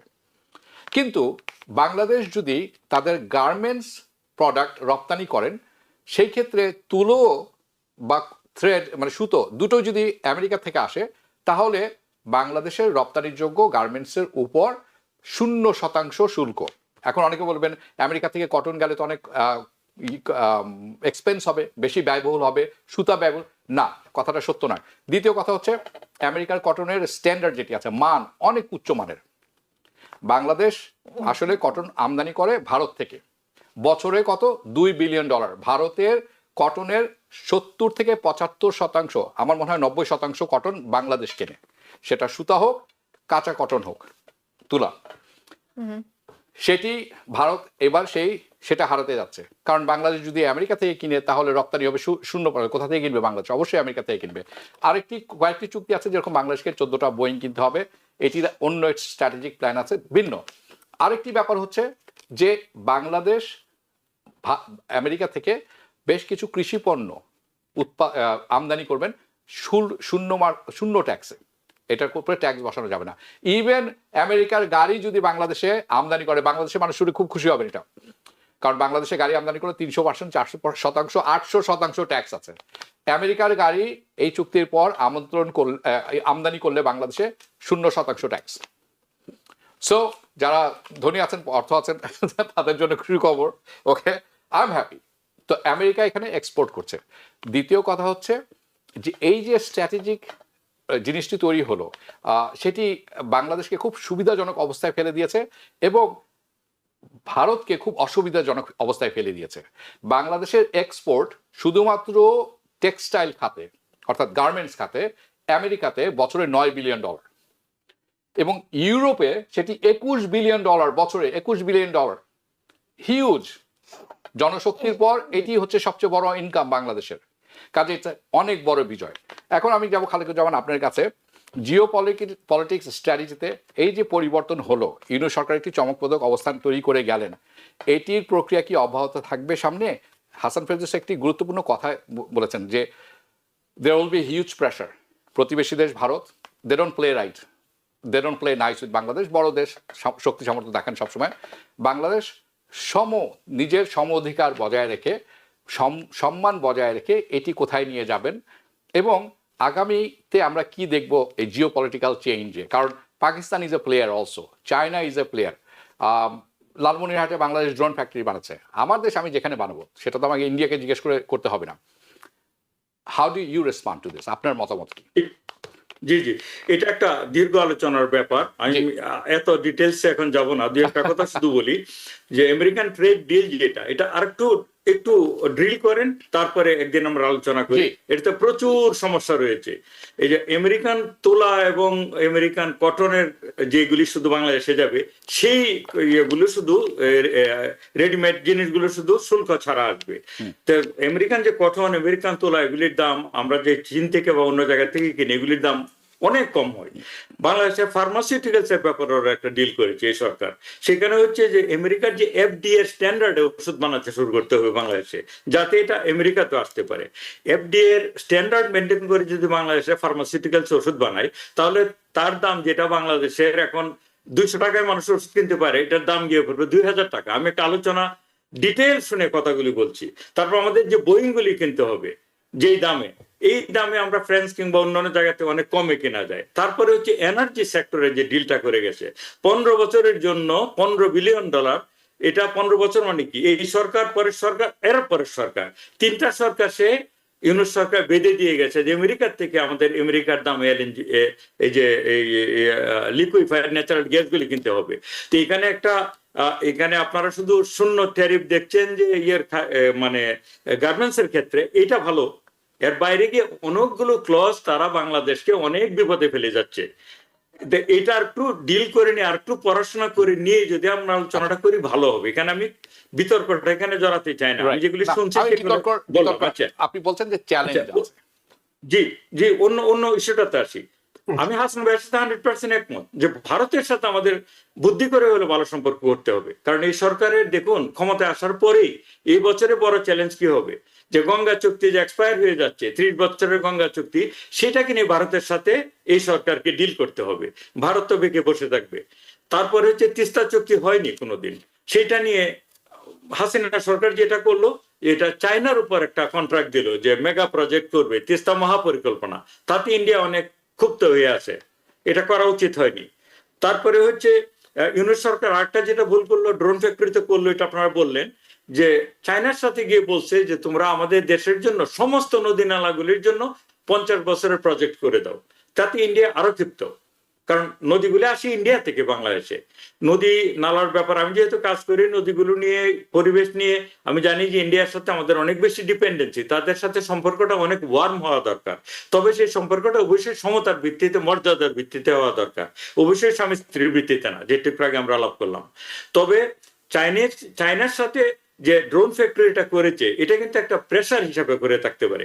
কারণ এই কি বলে, ক্রেডিটটা আমি হাসিনাকে দিই, শেখ হাসিনাকে, যে শেখ হাসিনার সময় চায়না এবং ইন্ডিয়ার সাথে খুব ব্যালেন্স করে কিন্তু শেখ হাসিনা চলেছে। এটা অ্যাবসলিউটলি ইন্ডিয়ার সাথে ভালো সম্পর্ক তৈরি হয়েছিল শেখ হাসিনার আমলে।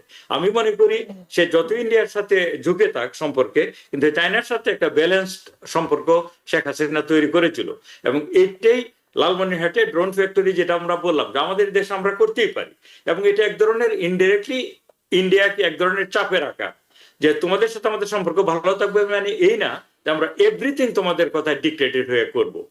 তো ওই সেন্সে আমি মনে করি ইন্ডিয়ার সাথে সম্পর্ক উন্নয়ন খুব জরুরি।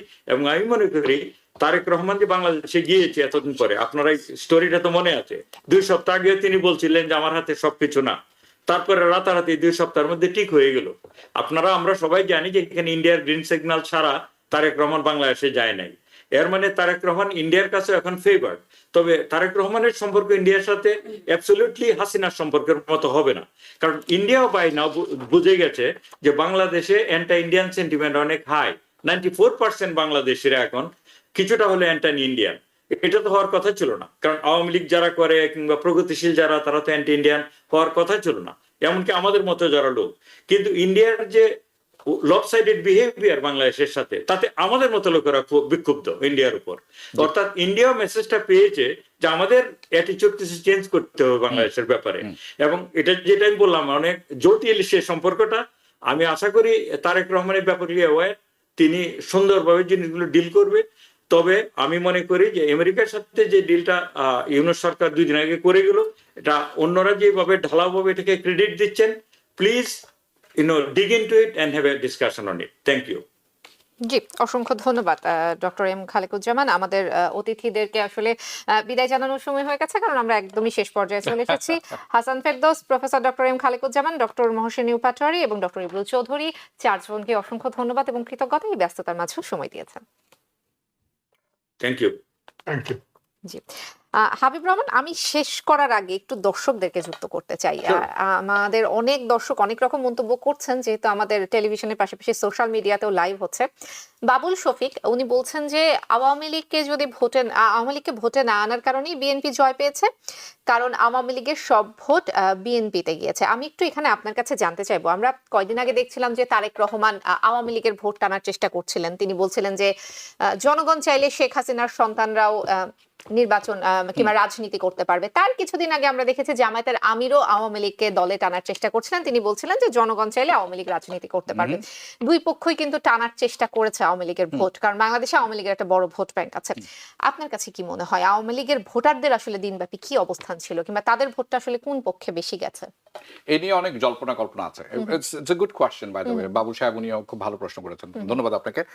দেখুন, কতগুলো ব্যাপার আমাদেরকে আমলে নিতে হবে যখন আমরা এই প্রশ্নের উত্তর দেওয়ার চেষ্টা করবো বা বোঝার চেষ্টা করব।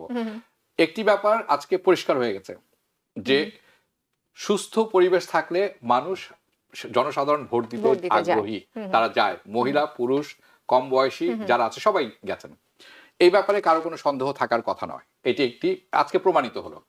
দ্বিতীয়ত কথা হচ্ছে যে ভোট গ্রহণে যদি সুস্থ পরিবেশ বজায় থাকে, মানুষ, জনসাধারণ তার প্রার্থীকে ভোট দেবেন এবং সেটি তারা জেনে দিবেন এবং এটি তারা জানবে যে আমার প্রার্থী জয়ী হয়েছে, বিকজ আমরা ভোট দিয়েছি তাকে। এই দুটি জিনিস প্রতিষ্ঠিত। তৃতীয়, কিছু আসনে কিছু জায়গায় গোলমাল হবে, ভুল বোঝাবুঝি হবে, সেই প্রক্রিয়াটাও সামনে আমরা ঠিক করে নিব। প্রশ্ন সবচেয়ে বড় যেটা আমি করতে চাই বাবু সাহেবকে, বা এই ধরনের প্রশ্ন যারা করেন, যেই দলটি এই অধিকারটি কেড়ে নিল বাংলাদেশের মানুষের কাছ থেকে এত বছর এবং ক্ষমতা কুক্ষিগত করে রাখলো, নরকীয় অভিজ্ঞতা দিল, আয়না ঘরের মতো কলঙ্কিত অধ্যায় বাংলাদেশের জন্য, গুম, খুন, বিচার বহির্ভূত হত্যা। তো সেই দলকে আসলে নির্বাচন করতে দেওয়ার আগে আমি মনে করি নির্বাচন করার অধিকার সবার থাকা উচিত। এটা হচ্ছে প্রথম একটি ব্যাপার। কিন্তু সেই দলকে জবাবদিহি করতে হবে, জবাবদিহিতায় আনতে হবে যে এটা কেন হলো, তুমি কেন ক্ষমতা কুক্ষিগত করে রাখলা, তুমি দশকের পর দশক ক্ষমতায় বসে থাকবা, জনগণের চিন্তা ধারণা এবং অভিমতের কোনো মূল্য নেই তোমার কাছে। তোমার গান গেলে সে ভালো, তোমার গান না গেলে খারাপ। আরেকটি ব্যাপার হচ্ছে, শুধু ক্ষমতায়ন যদি থাকতো এক জায়গায় বিদ্যমান, ব্যাংক, প্রশাসন, পুলিশ, এমন কোনো জায়গা নেই, বিচার বিভাগ সবকিছু নষ্ট করে ভুল। এই দলে যারা আছেন সমর্থক, আমার অনুরোধ থাকবে তাদের পক্ষে, তাদের হয়ে, তাদের কাছে, যে আপনাদেরকে আপনাদের দলের নেতা নেত্রীদের জিজ্ঞাসা করতে হবে তারা এই কাজটি কেন করলেন। আপনারা তো এত বড় একটি দলের সমর্থক, আপনার এই অধিকারটি তারা কেন কেড়ে নিলেন। আওয়ামী লীগ তৃণমূল পর্যায়ের একটি দল। বাংলাদেশের জন্মলগ্ন থেকে আওয়ামী মুসলিম লীগ ছিল, সেখান থেকে আওয়ামী লীগ হয়েছিল। অত্যন্ত জনপ্রিয় একটি দল, তৃণমূল পর্যায়ের খুব শক্ত দল। সেই দল নির্বাচনে নেই, কেন নেই? এই প্রশ্নটি জিজ্ঞাসা করতে হবে আপনার দলের নেতৃস্থানীয় লোকদের।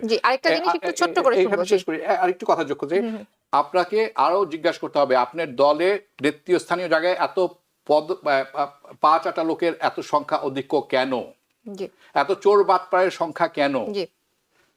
হাবিব রহমান, আমাদের সময় একদম শেষের দিকে, খুব ছোট্ট করে, যদিও জানি এটা খুব বড় আলোচনার বিষয়, তারপর একটু ছোট্ট করে শুনবো। একজন দর্শক, আচ্ছা ওনার নামটা সম্ভবত এখানে ভিন্নভাবে এসেছে, কিন্তু আমি ওনার প্রশ্নটি পড়ছি, মানে ওনার মন্তব্যটি পড়ছি। উনি বলছেন, মুনাফিকি আর পাকি প্রেমের কারণে জামায়াত কোনোদিনই ক্ষমতায় আসবে না, ধর্মীয় রাজনীতি সামনের 2 দশকে বিলুপ্ত হবে। বাংলাদেশের 90% মুসলিম, কিন্তু তারপরেও তারা কিন্তু আসলে ধর্ম নিয়ে রাজনীতি কিংবা জামায়াত ইসলামের বিভিন্ন সময় ধর্মীয় বিভিন্ন বক্তব্যকে তারা আসলে খুব একটা পছন্দ করেনি কিংবা সমালোচনা করেছে।